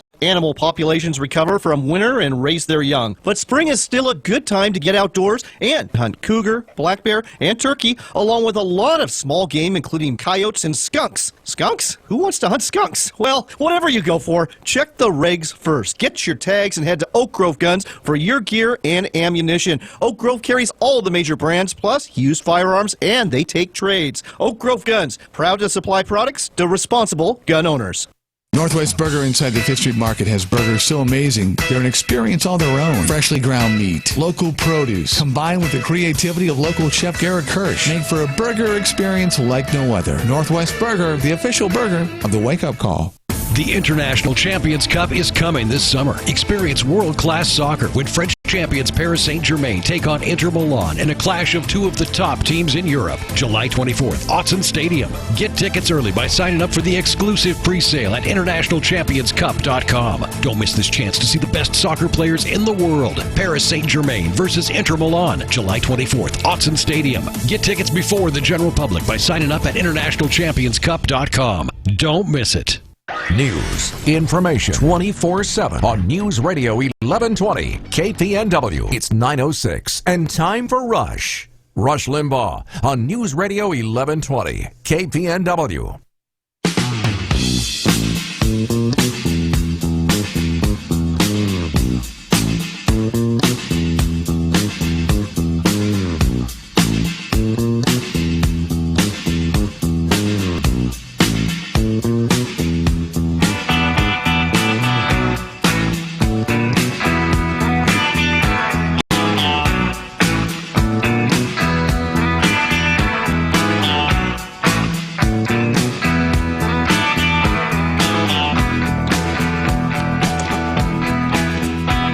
And here we are, ladies and gentlemen.